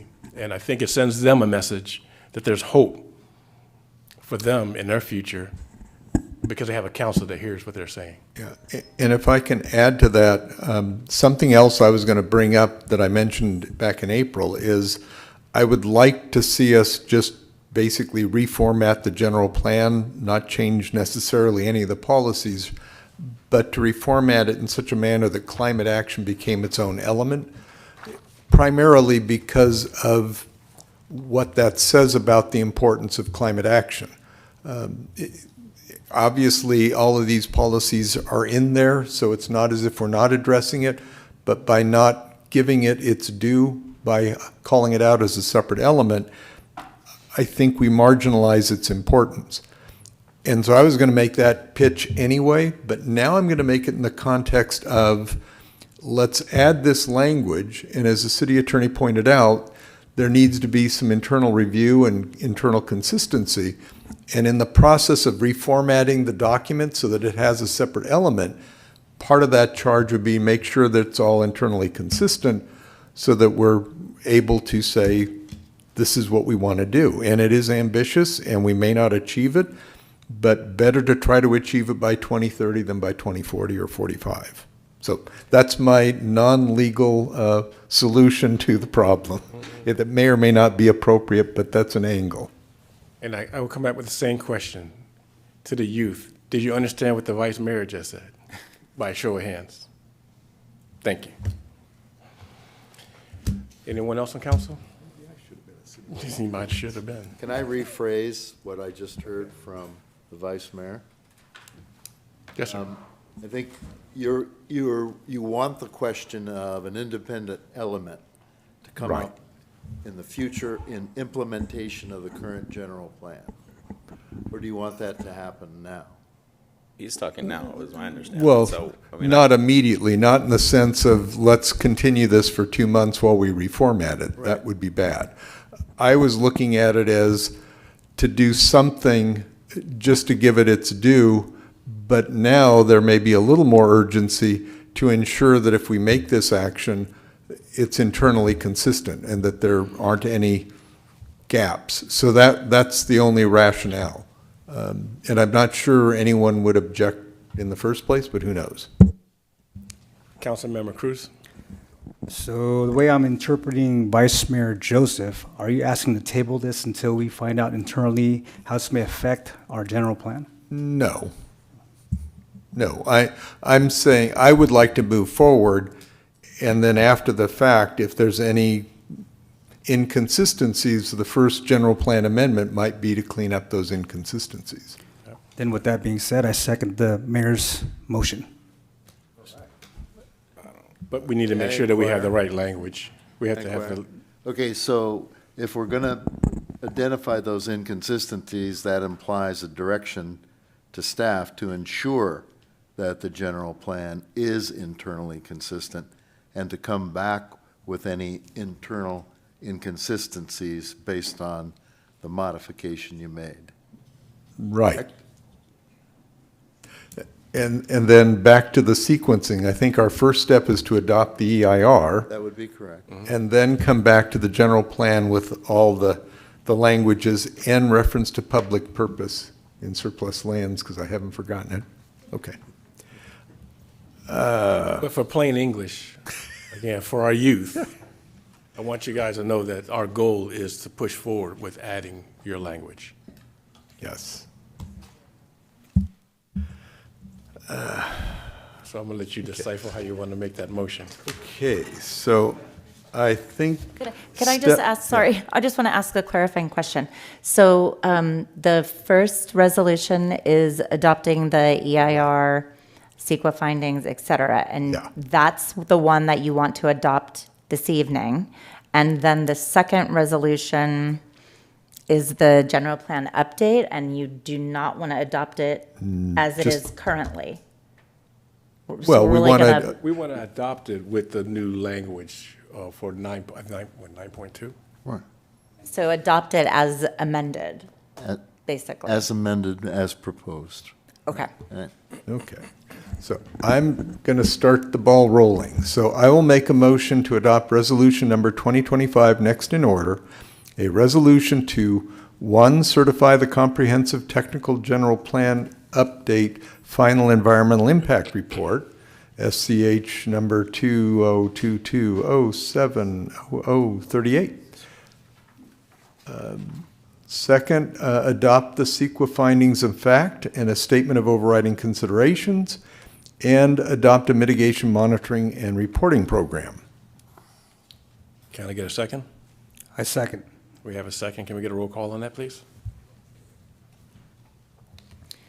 Councilmember Cruz? Yes. Councilmember Lamatina? Yes. Vice Mayor Joseph? Yes. Mayor Washington? Yes. All right. Next, nope. Where's the next resolution? You've got, screw it. Next is to adopt a resolution, next in order, adopting the comprehensive 2040 technical general plan update and policies to sustain compliance. Oh, rats. That's the Napa County Airport Land Use Compatibility Plan? Second. Is that both? Yes, sir. Okay, with 2 amendments. One, amending environmental policy 6.2 on page 695. Vice Mayor, 9.2. 9.2, to include public. And then B, to amend environmental policy 9.2 to add at the end of that policy to achieve its goal of net zero climate pollution by or before 2030. I second. I'm sorry, could you repeat the last part again? Oh. It was too fast for me to capture. Sorry. And I was jumping blind anyway. So the second amendment would be to amend environmental policy 9.2, intergovernmental cooperation, to add at the end of that goal the phrase, to achieve its goal of net zero climate pollution by or before 2030.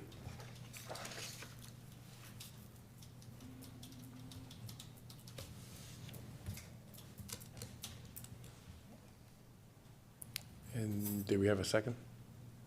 I second. We have a second. Roll call, please. Councilmember Cruz? Yes. Councilmember Lamatina? Yes. Vice Mayor Joseph? Yes. Mayor Washington? Yes. Now, you had something you needed to add. I got the public in there, so we're good. Then I think the last thing is we need to waive first reading and read by title only and adopt an ordinance amending the zoning code in American Canyon Title 19 to be consistent with the general plan and the Napa County Airport Land Use Compatibility Plan. Second. We have a second. Can we get a roll call, please, Madam Clerk? Councilmember Cruz? Yes. Councilmember Lamatina? Yes. Vice Mayor Joseph? Yes. Mayor Washington? Yes. Yay. I think we got that done. Are we good? That's a lot of work. Thank you for your patience on this one, and thank you for the hard work that you guys put into this, so thank you. Moving on to business item number 19, the engineer's report for citywide lighting and landscaping assessment district, the LLAD, fiscal year 2025-26. Erica. Thank you. Good evening again. I'm Erica Almond-Smithies, Public Works Director. I'm here to present the preliminary findings of the annual engineers report for the LLAD district for fiscal year 25-26. No big surprises. We are recommending the CPI increase of 2.76% for Zone 1s and Zone 3, with the 6% increase for the Zone 2, which is the Vintage Ranch areas, we're putting the bathroom in, that we had higher costs than anticipated, so we bumped that up so we didn't dig into reserves too much. So we're looking at just under $20 a unit for the Zone 1 and Zone 2 increases, or Zone 2 is a $20 increase from 24-25 and a $22 increase in Zone 1. No, not $20, $12 increase from Zone 1 for 25-26, and our maximum assessments are quite larger than that, so we're not anywhere near that. So with that, I'm here to ask any questions and recommend that we set a public hearing for June 3rd so we can wrap this up and make sure it can get included in next year's budget. And we had 2 pop-ups in April. Zone 1 had quite a few attendees, as we usually do, but I think it was less criticism as years passed because there are seen efforts to make the improvements in the parks and getting fixes to irrigation out there. And then in Zone 2, we only had one person, member of the public. They were asking about general fund contributions, which we have included with this, and she was glad to hear about, because he sees a lot of more activity out in our Shenandoah, for instance, and Silver Oak, and we want to rest assured that the city is including those fair shares that are non-residents in Zone 2. Thank you, Erica. Are there any clarifying questions from council? No, I was going to ask about the outreach, but you covered it, so thank you. Okay. Well, hearing no other questions, we'll open up the public comment for item number 19. I have no speaker cards and no one online. Okay, then I'll close public comment on item number 19. Return to council for any additional statement, questions, or adopting this resolution. I guess the ask here is to adopt resolution for initiating the proceeding preliminary approval for fiscal year 2025-2026 annual report. All right. If there are no other further comments or questions, I move that we adopt a resolution of the City Council of the City of American Canyon initiating proceedings preliminary approving the 2024-25 Annual Engineers Report, declaring the intention to levy and collect annual assessments, and setting the public hearing for consideration of the American Canyon Landscaping and Lighting Assessment District assessments for fiscal year 2025-26 for June 3rd, 2025, at the 6:30 p.m. in the council chambers. I'll second that, and I think just to clarify, I think we meant preliminarily approving the 25-26 annual engineers report, which there's a typo in the document. Sorry about that. That's okay. Okay, well, we have a second. Can I get a roll call, please, Madam Clerk? Councilmember Cruz? Yes. Councilmember Lamatina? Yes. Vice Mayor Joseph? Yes. Mayor Washington? Yes. Next bit of business item is item number 20, contract awards for the Green Island Road reconstruction and widening project, the TR 16-0700. Erica. All right, it's exciting to finally present to you contract award for Green Island Road. I wanted our senior civil engineer, Ron Renata, to take lead tonight. He unfortunately this night fell on a long-awaited scheduled family night with friends, and so he was not here, but I want to give a lot of credit to him for finally getting this across the finish line.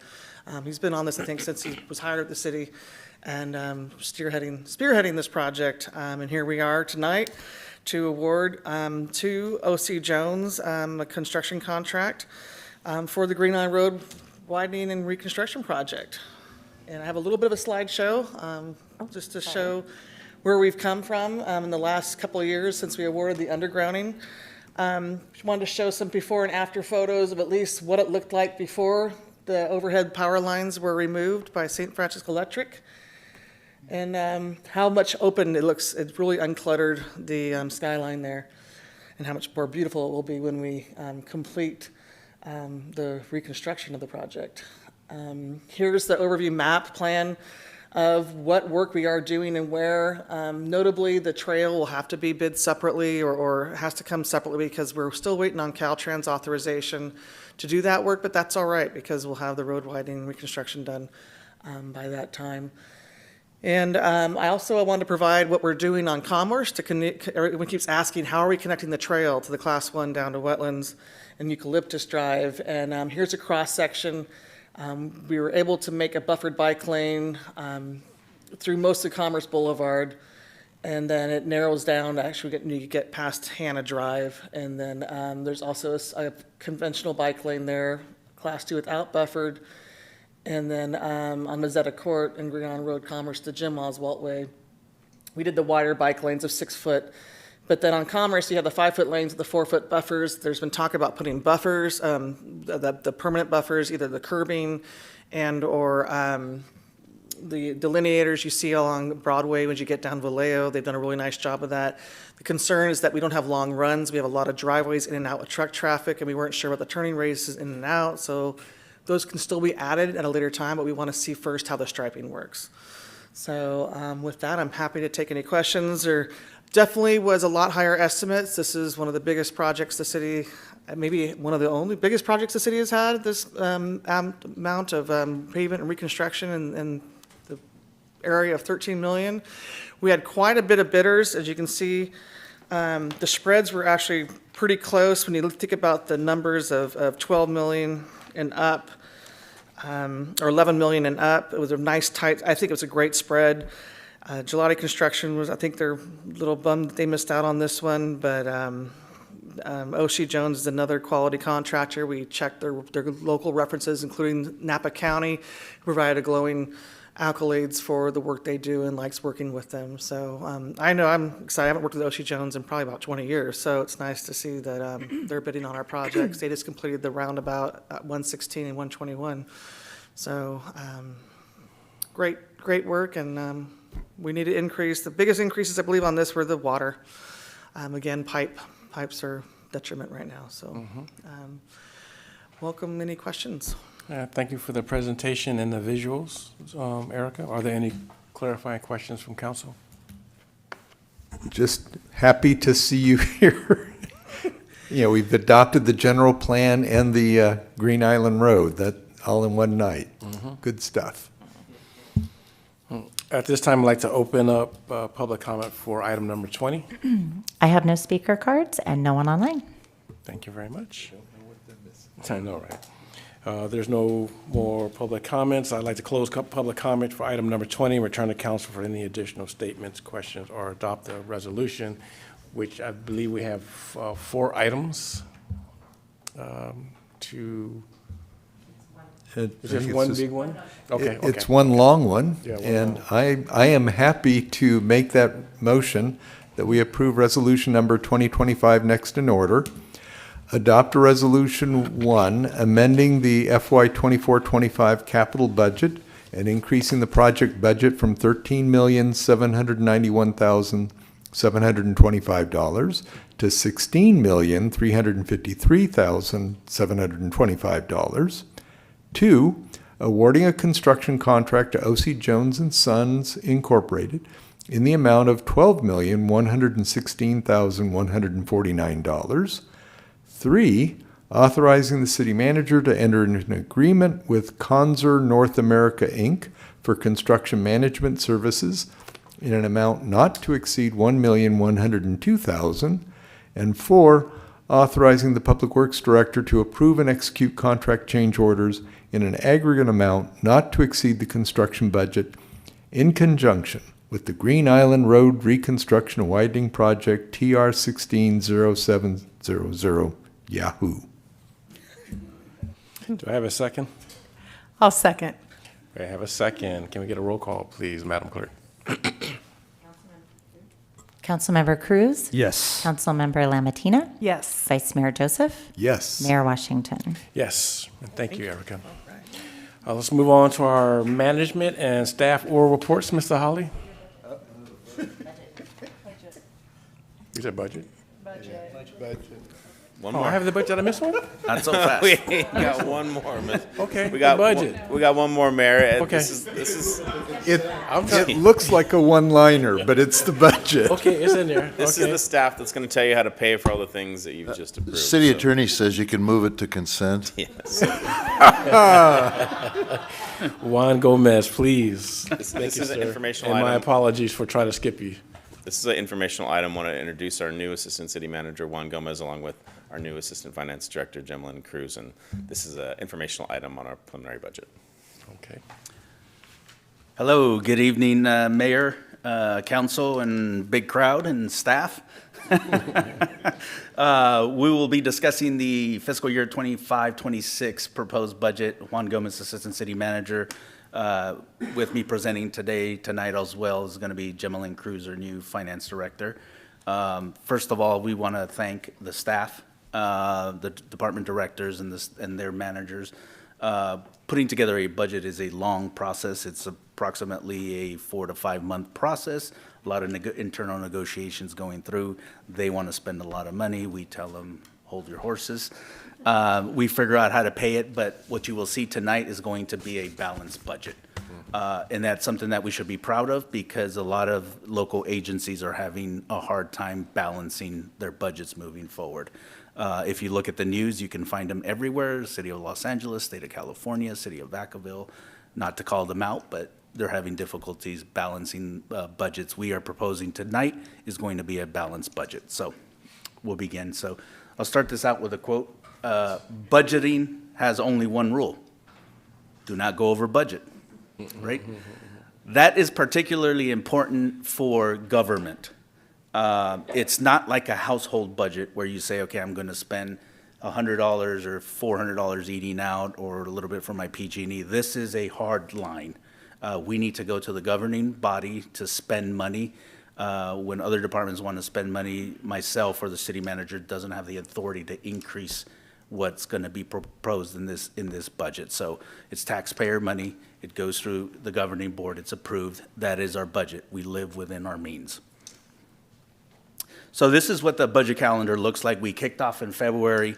We worked with the departments in March and April. And then we're now here today in May. We worked with the mayor and the vice mayor last week on the finance subcommittee. It was a very lengthy meeting. This one's going to be a little bit more abbreviated. We talked over some things. We've made some adjustments here to the budget. But here we are today in May. And then next council meeting, June 3rd, it'll be the city council's final budget adoption. We will also be adopting the 26 to 30 capital improvement program budget. And then we'll finalize the budget document and the transparency portal. Just a reminder for everybody at home, we do have a transparency portal. You can go to the city's website, click on finance, go to the transparency portal and find out exactly how we spend our dollars, how much we budget, how much we've spent, and where we're at year to date. It's a transparency portal. Again, some agencies have them, some don't. We like to be very transparent and show everybody where we're at. So this is the general fund budget for fiscal year 26. Real quick, the general fund budget. The general fund is where we fund parks, streets, community activities, city council, administrative work, a little bit of streets. So it's the main operating fund of the city. A lot of the property tax, sales tax dollars come in, police services, park services, administrative services come out of that. So what we're proposing today is going to be a $27.5 million revenue budget. That's an increase of 1.3 over the mid-year budget. $32.6 million expenditure budget, a 1.2% increase over mid-year. So if you look down here at the bottom, we are proposing a balanced budget.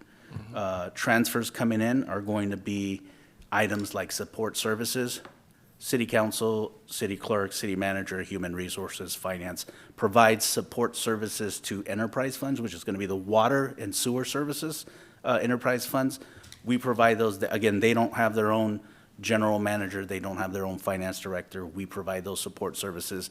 They in turn pay us for those support services. We'll go into revenues. Property tax is the largest revenue source. We're projected to have $15.3 million in revenues. That's an increase of 4.26% or $627,000. You can see, as I've mentioned in the past, this graph here, the city of American Canyon gets approximately, on average, 26 cents on the dollar, meaning every time somebody pays their property tax bill, for every dollar we collect, 26% of that dollar comes to us on average. We have in the city what's called tax rate areas. Some properties provide a little bit more, some properties provide a little bit less, but on average it's 26 cents on the dollar. You can see, and I wanted to highlight here the property tax history because this is our largest revenue source. Property tax history, you can see in 2018, fiscal year 2018 here, we received $9.7 million. We continue to ramp up every single year. You can see the development activity and so forth in the city. We are now proposing $15.3 million in revenue in 26. If I take that average from fiscal year 18 to fiscal year 25, we've been averaging 5.8% increase in property tax revenue every year. That means more houses are being built, houses are being sold, warehouses are being built, businesses are coming into town, building shops. That is all included as part of that $5.8 million. Just for information, the average or the median price of a home in American Canyon is now $705,000. Median means half sell for less, half sell for more. Our assessed valuation, that where these numbers are derived from, the assessed valuation is $4.5 billion in assessed valuation, meaning the property value that is taxed in the city is worth, according to the assessor, could be worth more because we have some folks that have been in their houses for a long time, but the assessed valuation is $4.5 billion. So each 1% increase in assessed valuation is $45 million, and it provides us $117,000 to the general fund. So every time we move that assessed valuation up 1%, the general fund gets $117,000. That's a maintenance worker. That's a Parks and Rec supervisor. That is another body that we have out there to provide more services. Sales tax revenues. Sales tax revenues is $3.4 million. That's a decrease of $400,000 or 10%.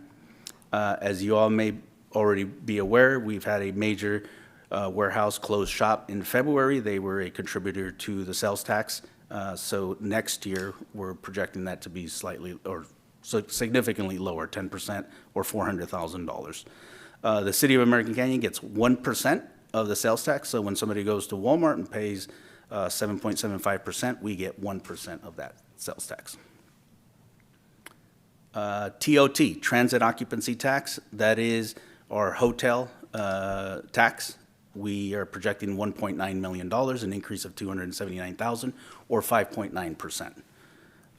The average room rate here in the city is $143. So out of all the hotels that we have here, the average room rate when somebody goes and rents it is about $143 per night, significantly lower than our neighbors up north. 70% occupancy is what we have now, and 12% is the tax on the TOT. The city receives 100% of that. We are opening up a fourth hotel, which is going to be the Home to Suites. We're projecting that to be opened in October. That is going to provide us approximately $300,000 for fiscal year 26, so from roughly October to June. As you can see, our increase for TOT is only $279,000. That new hotel is going to bring in $300,000, which means there's a slight decrease in the existing properties. Tourism is slightly down, well, significantly down. As some would say, up valley, but here it is down. Obviously, people are traveling less. There's more impact on household budgets with inflation, groceries, utilities, and so forth. So the more money they spend on those things, the less money they have for leisure discretionary income. Other general fund revenues, we have permit and fees, $3.6 million, slight decrease there. That is comprised of several things. That is comprised of franchise tax, that is your garbage, your cable, your PG&E. Those utilities pay us a franchise tax to operate in the city. License and permitting, those are building fees, $823,000. Investment earnings, $892,000. That is a significant decrease there, 31%. Over the last couple of months, or I would say 2 years, the interest rates have remained very high. And there's a flip side to that. Interest rates remain high, mortgages are expensive, interest rates remain high. Investors like it because you invest bonds, CDs, and so forth, you get a higher rate of return. So we've been getting a higher rate of return. We expect that to be slightly down this coming year. We expect the Federal Reserve to begin cutting down on interest rates, so we're projecting that a little bit down. Miscellaneous revenues, $541,000, down 24%. Last year we received Some reimbursements for property damage. We did have the break-in at the water treatment plant. We funded that on the expense side, but we also got insurance reimbursements for that. A couple of police vehicles were involved in accidents. Again, insurance proceeds increased that number last year. Transfers in, as I mentioned before, $5.1 million. That is primarily comprised of support services, $3.6 million.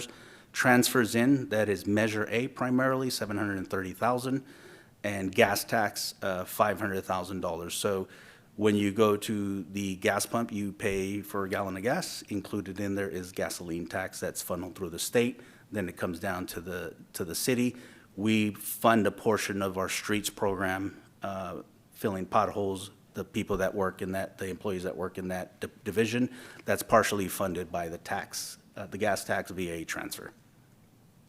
Charges for services, $2.6 million, increase of 25%. That's going to be our recreational services program, plan check fees, and developer reimbursements. Developer reimbursements sometimes are volatile. It depends on when a developer wants to set up shop in town and provide, start looking at developing properties and so forth. So we use consultants. They reimburse us for those use of consultants. So that was the general fund revenue portion, $32.7 million. As you can see, this pie graph, that big blue pie is property tax. Approximately 47% of our general fund revenues is property tax. A lot of agencies like to have a little bit more diversification. I think this is a good problem to have, in that property tax is a more stable revenue source. It's not reactive, it's not as quickly reactive to economic downturns. For example, sales tax, it's a lagging indicator here because it could only increase 2% per Prop 13 in the state of California. Certainly if there's folks that have been in their house for many years, it doesn't go up to market value, but it's slowly building up to 2%. So it's a very stable revenue source. Sales taxes are next largest, down below in the yellow at $3.4 million, and then TOT. So you can see between those three revenue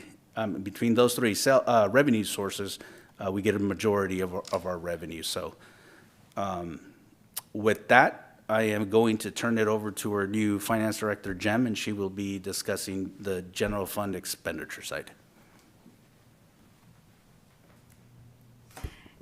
Good evening, Mayor, Council, and big crowd, yes. So I'm here to talk about the general fund expenditures. And the biggest piece of the pie for our expenditures is the staffing and workforce plan.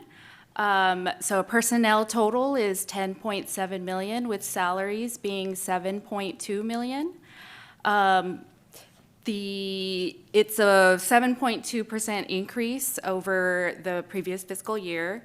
It includes step increases, promotions, COLAs, and 3 new full-time employees, one in Public Works, in Parks and Rec, and an accounting assistant in finance. It also includes some reclassification of positions in communications, Parks and Rec, and finance. We also have some current vacancies, 2 of which are part of the general plan or general fund. The engineering technician is scheduled to be filled in January, and the communications supervisor in September. The benefits, 3.5 million, is increased by 5.6% over the previous year, and this is just a combination of increases in healthcare, workers' comp, and pension benefit fees. Okay, so our total general fund expenditures is 32.7 million, which is the same as the revenues. And the second highest major expense is the police services of 9.7 million. It's an increase of 3.6%, which is, it doesn't include any additional staffing. It's just increases in insurance and salaries. The next highest expenditure is supplies and services at $8.9 million. That showed a decrease of $507,000, and that's mainly because in fiscal year '25, we had some one-time expenditures when we implemented like an asset management system. We prepaid $3,000 or 3 years, and then we also have a decrease in the contract building services. Just as the building permit revenue had a slight decrease, so do the expenditures with the contract building. Also included in there are our insurance cost, legal services, and I have another slide that also shows, because this is a vast variety of supplies and services. So I have another slide that actually has things that we also include in this. And our internal service charges, $2.2 million, is a decrease of $46,000. And included in that is our enterprise fleet management, our IT services, and our building maintenance. Okay, so also included in that supplies and services bucket, I wanted to highlight these great, incredible community events and support initiatives that we have. And so we were providing $30,000 in community grants, and the Little League contribution was an increase from 10 to 30 for renovations, and there was an increase of $20,000 to the community events. So that's enhancing our beloved celebrations like the 4th of July and Magic of the Season. And then also, we're honored to welcome the Wall That Heals to the community this year. And that's $22,000 dedicated to making this event possible. So, okay. So this is the pie for the expenditures. So the personnel is $10.7 million, which is 32.8%, and the highest part of the piece of the pie. Then it's the sheriff contract, and then the supplies and services. And as I mentioned before, in that supplies and services, there's so many things included in there. And one is the legal services also. And so I'm showing a breakdown of the legal services of $878,000 for this year, and $246,000 is reimbursed by outside developers, and $632,000 is city paid.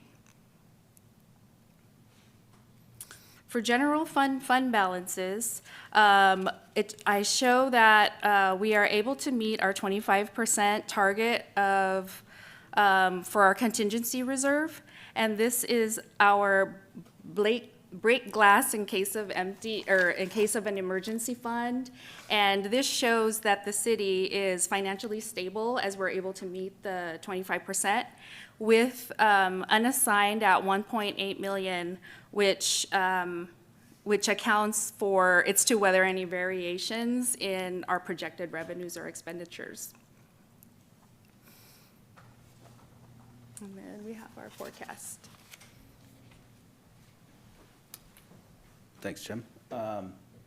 Yeah, so real quick, I wanted just to mention here that we have $8.1 million reserved for the general fund contingency, but we also have an unassigned fund balance. Unassigned is it hasn't been earmarked for anything, meaning there's $1.9 million sitting in the general fund balance that can be earmarked for other purposes. That is at the discretion of the governing body, the city council.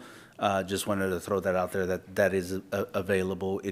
It's not money that's restricted reserve or being put to work for any particular purpose. So the $1.3 million is reserved for other things. It is, for example, we have developer deposits. So they pay us a lump sum in some cases up front. we go through the contracts of the consultants, and then we draw down on those fund balances. There's also traffic fund in there that's reserved for the police department. So those are restricted, but just wanted to call that out on the $1.8 million. So there's a lot of numbers here, but I'm going to touch on the highlights here. This is a 5-year general fund forecast. We have a 10-year, but I wanted to highlight the 5-year. What we have here is, if I look at property tax at the top, we are starting here. Back here. We are starting here at $12.9 million at the 26 budget. You can see there's still healthy property tax increases over the next couple of years. We anticipate more homes being built, somewhere around the 29, 30, 31. There's a couple of more hotels that are coming online, potentially the Napa Valley Ruins and Garden. That all increases assessed valuation. That is tax, more revenue for the city. Sales tax is at $3.4 million. Small increases here as we move into 29, 30 at $4 million.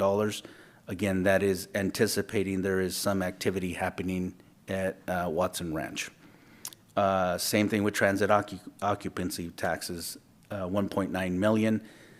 Here, around here, we anticipate a 5th hotel, the Hampton Inn, and then out in 31, potentially the first phase of the Watson Ranch, for instance, all intents and purposes, hotel there. So if we look at the revenues here, we're at $32.7 million. We're increasing. Again, this is assuming development that is already entitled, assuming development that's already in the pipeline. This is not assuming anything that land that is vacant or any potential developments that may come online. So we don't take that into account because it's got to go through certain processes. We look at properties and we make these assumptions based on what's already entitled. As I look at the expenses, the salaries and benefits, keeps doing that. Salaries and benefits, 7.2, increasing to 8.3. That is assuming 2.5 CPI increase. Benefits are increasing again. That's assuming a 4%. The sheriff contract is at $9.7 million. It is increasing here. What we assume here is that one officer will be hired on board in 27, 28, and 29, and then 30 and 30. Actually, in all the years, actually, I've assumed one officer in every one of those outlying years. So the bottom line is that the revenues to expenses, where we're at now, is balanced. We're looking at very small increases here. We dipped down here to 13,000, and that is because the transfers in for other here, you can see is $1,967,996, and then it drops to 218. That is when Measure A money runs out. Measure A has sunsetted. We use Measure A to fund a portion of our storm drain crew. That will run out there. We can no longer count on that. So on a graphical representation here, you can see the blue line is the revenues. The red line is the expenses. We are staying above that red line based on the projections. Very small increases, though. There isn't a lot of room. Although Jem mentioned we are currently financial stable next fiscal year, things can change. Anything can happen. We can have more development. We can have a recession. This is a projection. This is a 5-year projected. But if status quo and these projections hold, we will stay above that red line and be structurally sound for the next 5 years. I wanted to highlight the repair and replacement fund balances here. This is what we estimate to have at the end of fiscal year, the beginning of fiscal year 26. There is a parks renovation and replacement fund that's going to have an estimated fund balance of $2.5 million. That is to replace and renovate parks, playgrounds, and so forth. Streets renovation, $1.5 million. Civic facilities, a little under $500,000. And then we have the public safety renovation and replacement, $200,000, and a pension stabilization. Most of these started, for example, the public safety started at 200,000. We've drawn down at that. The pension stabilization started at 100. We've earned some interest on these funds, so it's a this is the current balances that we're expecting. Some projects that are going to happen in fiscal year 26, the Parks Renovation and Replacement Fund is going to have the Northampton Shade Canopy, Northampton Park Restroom, Community Park 1 Playground, and the Veterans Park Playground for $1.3 million. So with that, I'll pause here for a minute and see if there are any questions from the council on the general fund. Thank you, Juan, and thank you, Jem, for your presentation. Any questions from council? This is part one, just general fund. No. Oh, I can't resist. You couldn't. I know you couldn't. Just, and it's more of a comment than a question, because I've talked to the city manager about my standing soapbox of a capital set-aside, and I don't believe it's plugged in this year, but in talking to the manager, I think he has a good idea, which is that maybe we look at whatever the year-end carryover is, that essentially is the commitment. Some or all of that would be transferred after the year closes and all that to those repair and replacement funds. And that may be a reasonable approach. Sometimes you get good years, sometimes you get bad years. I'd prefer something more stable and consistent, but as an interim solution, if we just say, hey, whatever the balance is or the carryover, put that in there. That would be good by me. Yeah, thank you, Vice Mayor Joseph. I did speak to City Manager Jason Hawley, and I'm just going to back up a little bit here to our first graph here. This one here. So as we look at the mid-year budget for fiscal year 25, we are projecting a deficit of $207,000. Prior to our finance subcommittee meeting, I did some analysis on where I think we would end fiscal year 25, which is the current fiscal year we're in through June 30th. Preliminary projections show we should end with a surplus of about $500,000, $500,000. What we can do over the summer and fall, develop some policies with the finance subcommittee on what we want to do with year-end surpluses. Some of the options, as you mentioned, is to earmark some of those or move those automatically, or a portion of a percentage of them to the repair and renovation funds. So we can definitely look at that. So I didn't want to say the surplus in front of all the directors here, because then they may go out and spending, but that is a preliminary. And the reason we're looking to have a surplus is, again, as I mentioned before, at the mid-year is going to be vacancies. We've had some vacancies. We didn't fill the positions as quickly as we wanted to or needed to, so there is going to be some associated with salaries. Is going to be not just the salary, but the pension cost, the benefit cost, providing medical and so forth, so all that adds up. There was also some one-time expenses that we didn't spend as much as we anticipated to, so the bottom line is we should have a surplus as I currently project, so we can look at that over the summer and fall and determine what we want to do with them. Great, thank you. Mm-hmm. So with that, I'll call Jim back up for the other, and I'm grateful that I don't have to do the entire presentation myself like I did before, but she'll talk about special revenue funds. Special revenue funds are funds that can only be used for specific purposes. Funds included in this category are gas tax, grants, and the lighting and landscape districts. So for revenues, we anticipate federal grants of $10.1 million, the new Measure U, previously Measure T at $1.6 million, gas tax to 1.2, and the lighting and landscaping's $815,000. And the expenses are primarily going to be used for capital improvement program. So the Green Island Road project, the Rancho Del Mar paving and utility improvement project, the Melvin sidewalk, Knightsbridge rehab and water main. And we also have some LLAD projects, as mentioned earlier, in Lavigne, in Vintage Ranch, the restroom, in Main Street Park, also, or Main Street park improvements also anticipated. In the next to each project, the EF, it means the enterprise fund, so it's, and then CFD, and then everything else is special revenue funds funding these projects. So our capital improvement funds, the revenues include impact fees. So there's park, traffic, and civic impact fees, and that's all revenue that is collected from developers for growth. And so it is these funds that usually will fund the capital projects, because usually capital projects involve expansion, infrastructure. And so we anticipate $13.3 million in impact fees from developers and interest. And the transfers into the capital projects from the other funds are $32.9 million to fund all of the projects. And then we have our debt service. So we do have two outstanding loans.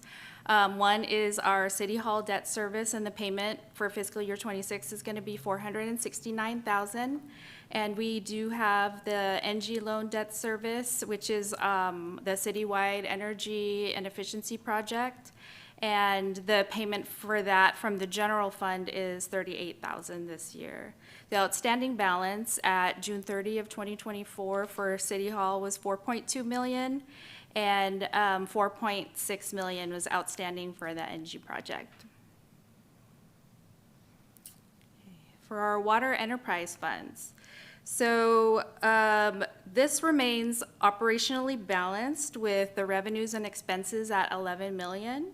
And then in addition to that, there are transfers out to CIP of 5.7 and an intra-fund transfer to water CIP at 1 million.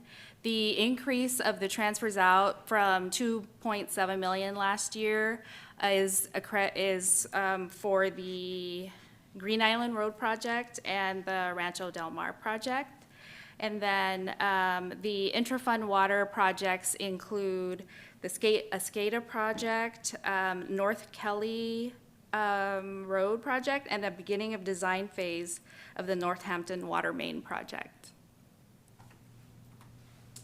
The Water CIP Fund, so that includes, that total is $3 million, and that's for the North Kelly, the Water Main projects, and the computer project, and called SCADA.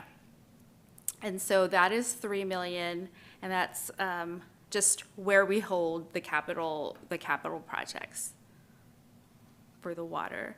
And then, so the Water Capacity Fund shows revenues anticipated at $4.6 million, which is up from $1.3 in fiscal '25. And there's $2 million designated for the Zone 5 water pump station. Okay. Our wastewater enterprise funds, there's a slight surplus expected in the operations side for that of $300,000.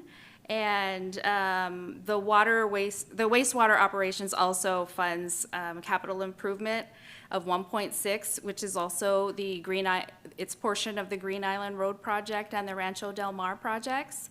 And then within the wastewater fund, there's also, they have its own capital improvement, which is the $918,000 is for sludge removal.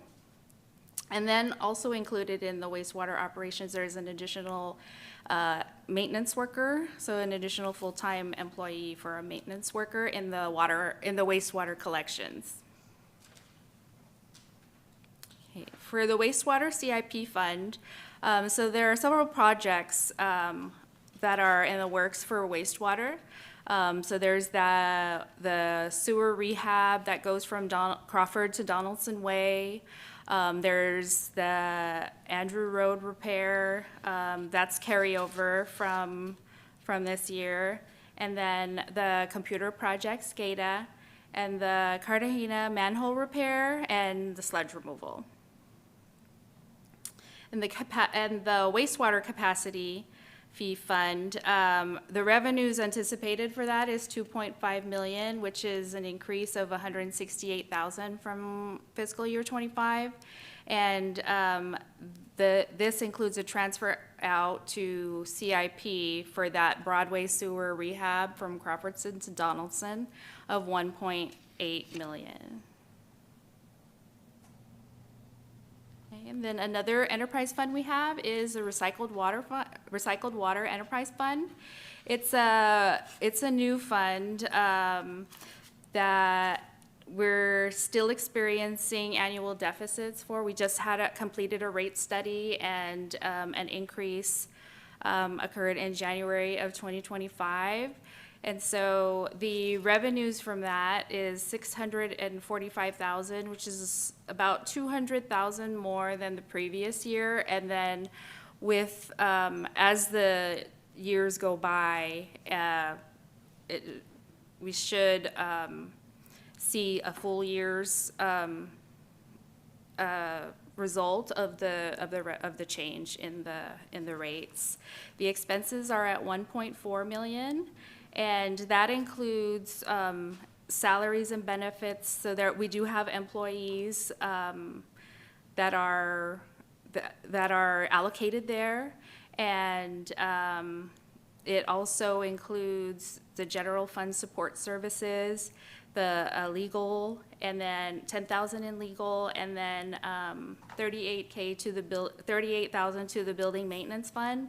And there are also some internal loans with that, and so there's a 66,000 in loan repayment to the wastewater fund, and the outstanding loan amount for that is 6.5 million. There's also a fill station that is in the works, and staff is working on opening the old courtyard to have fill stations with card readers, and those have been ordered. Okay. Internal service funds. All right, so you can see, if we go back to what Jim had just mentioned on all of these here, is that there's a lot of projects. Public Works is going to be busy. They have been busy. When we're repairing and replacing these roads, we're tearing up the roads, and we're finding that there's more work to be done than had anticipated. So there's going to be a lot of funds moving from these enterprise funds to CIP projects. Finally, this is our last funds here. This is the internal service funds. Revenues of $4 million, expenditures of $5.2 million. Internal service funds is the fleet, building maintenance, legal services. What we are proposing here today for this one here is going to be parks renovation replacement includes the 1.1 million, which we had mentioned earlier, $140,000 out of the building ISF for this building's roof replacement, about projected at $140,000. Increases in IT services and fleet leasing. We continue to replace our older vehicles with newer vehicles. A couple years ago, we signed up with Enterprise Leasing. A lot of our vehicles are fairly new. That provides our staff with reliable vehicles, safety vehicles. A lot of the older vehicles didn't have like blind spot monitoring, backup cameras, and so forth. All these vehicles have that. We currently now lease 37 vehicles. Out of the 37 vehicles, 13 are hybrids, including a lot of F-150s and Escape hybrids and so forth. So we're currently right now, 59% of our fleet is currently leased. In IT services, as we continue to expand, hire more folks, it requires more equipment. We took over the old Napa Junction Elementary School. We had to set that up with Wi-Fi servers, et cetera. The cost of laptops and servers and monitors continues to go up with inflation, just like everything else.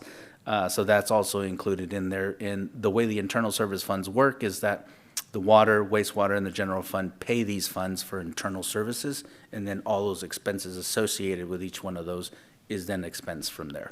So real quick, back to the enterprise funds, the wastewater and sewer, I wanted to mention here that although the wastewater has a surplus of $300,000 projected the next fiscal year, that is a result of the rate study that recently went into effect. But if you remember, when we adopted the rate study, we had healthy fund balances. So we kind of kept the rates a little bit lower than what would otherwise be if we didn't have those healthy balances. But these funds should be self-sufficient. These are business-like funds, meaning the money that comes in should be the money coming out. It's healthy to have surpluses. Yes, we build up those reserves for large projects. Obviously, we can't do a major project for $300,000, but as we continue to have these surpluses, we then draw down on those fund balances as we build up these savings for large projects. So with that said, that concludes the budget presentation for the fiscal year 26, and we'll take any questions on the other funds. Thank you, Juan. Any questions from council? Mark? Seeing no question, I'd like to open it up to public comment for any comments or that they may have on item 21. I have no speaker cards, and there is no one online. Okay. Returning to the council for action. Is this just a file? Okay, so we're reading, filing this report. So thank you again, Juan, Jim. Again, congratulations in your position as our finance director for the city. So thank you. We'll be back on June 3rd. Sounds good. Seeing we have 10 minutes before 10 and we have to make a decision to continue, we want to move on to the management and staff oral reports, Mr. Holly. We've concluded our work for tonight, Mayor. Thank you, Mr. Holly. And we'll go and move on to our city council comments and committee reports. Vice Mayor Joseph. Nothing to report. Report. City Council Member La Matina. Nothing to report, although we did have a great time at the Arts Foundation Festival. It was a pretty good turnout considering the wind. That's all I got. Thank you. City Council Member Cruz. Nothing to report. I did do a few activities with you, Mr. Mayor, if you have that. I believe you reported on that already, but other than that, nothing to report. Thank you, sir. Let's move on to future agenda items. Vice Mayor.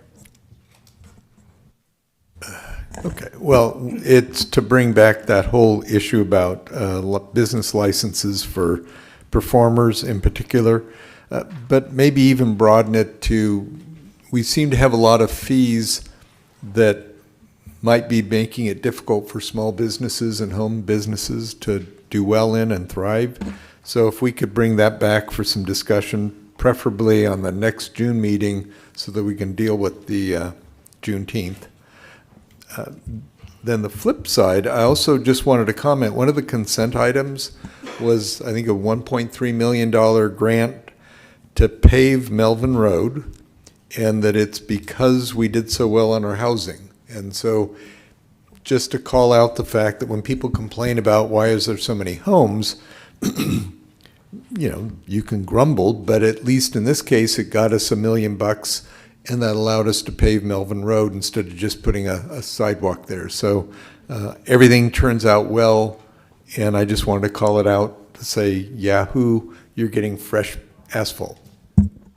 Mr. Holly, do we need to make a motion and a vote on? Yeah, but I need a little bit of clarity first. So what I took away from the public comment section earlier tonight was interest from the council in a very specific, what I was going to bring as consent item related to the waiver of fees for musicians at this year's Juneteenth. Very very specific, very discrete sort of action. I wasn't planning on bringing back, and I don't think by June 3rd we'll bring back any sort of comprehensive view of city fees. I could go back and kind of think about that. So what I was going to be doing on the 3rd, like I said, was this consent thing. We can, if the council wants to have a broader conversation about all manner of city fees and their effect on people doing business in the city, we can do that. That policy information, what I would start as an informational item, won't be ready by the 3rd. That's very, very short order from now, so that won't be ready by the 3rd. I do think we have a template really from Meet Me in the Street, so that's would be fairly simple to turn that around for the fee waiver piece. We would sort of just copy and paste that and use some of the same findings. So you're saying that it would be on the consent calendar just for a waiver fee? Well, just for Juneteenth. For Juneteenth. Well, sort of ironically, or maybe it's fortuitous. On the June 3rd calendar, we already are going to have a proclamation for Juneteenth. It just so happens that's the way it lands on the calendar. And so what I'm actually thinking we're going to do is very, very comparable to what we did with Meet Me in the Street, is during that proclamation item, have the council do a minute order, and almost identically what we did with Meet Me in the Street, do the same thing for the Juneteenth related to the musicians. So would it be helpful if we gave you some type of voting support tonight? Yes, I am going to need you to vote and tell me you want to do that. I'm just describing the approach that I was sort of calculating in my head that I thought you might like. But yeah, we will need you to vote on that. And then it is really a separate item to bring back, say, here's an informational item on city fees and small businesses and transactions, that sort of informational thing to put some clarity around what the existing situation is. Okay. So really kind of two different things is what I'm seeing, and we would need a motion and a vote for both. Okay, I'll make a motion that we set up the next agenda to do kind of a proclamation for Juneteenth and consider a waiver of the performer fee or licenses for performer fees, and then at a more appropriate time have a general discussion about some of those fees in general. I'll second. Thank you for that motion, and thank you for the second, Councilmember Lamatina. Madam Clerk, can you do a roll call, please?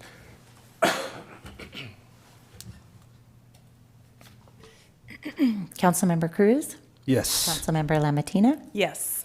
Vice Mayor Joseph? Yes. Mayor Washington? Yes.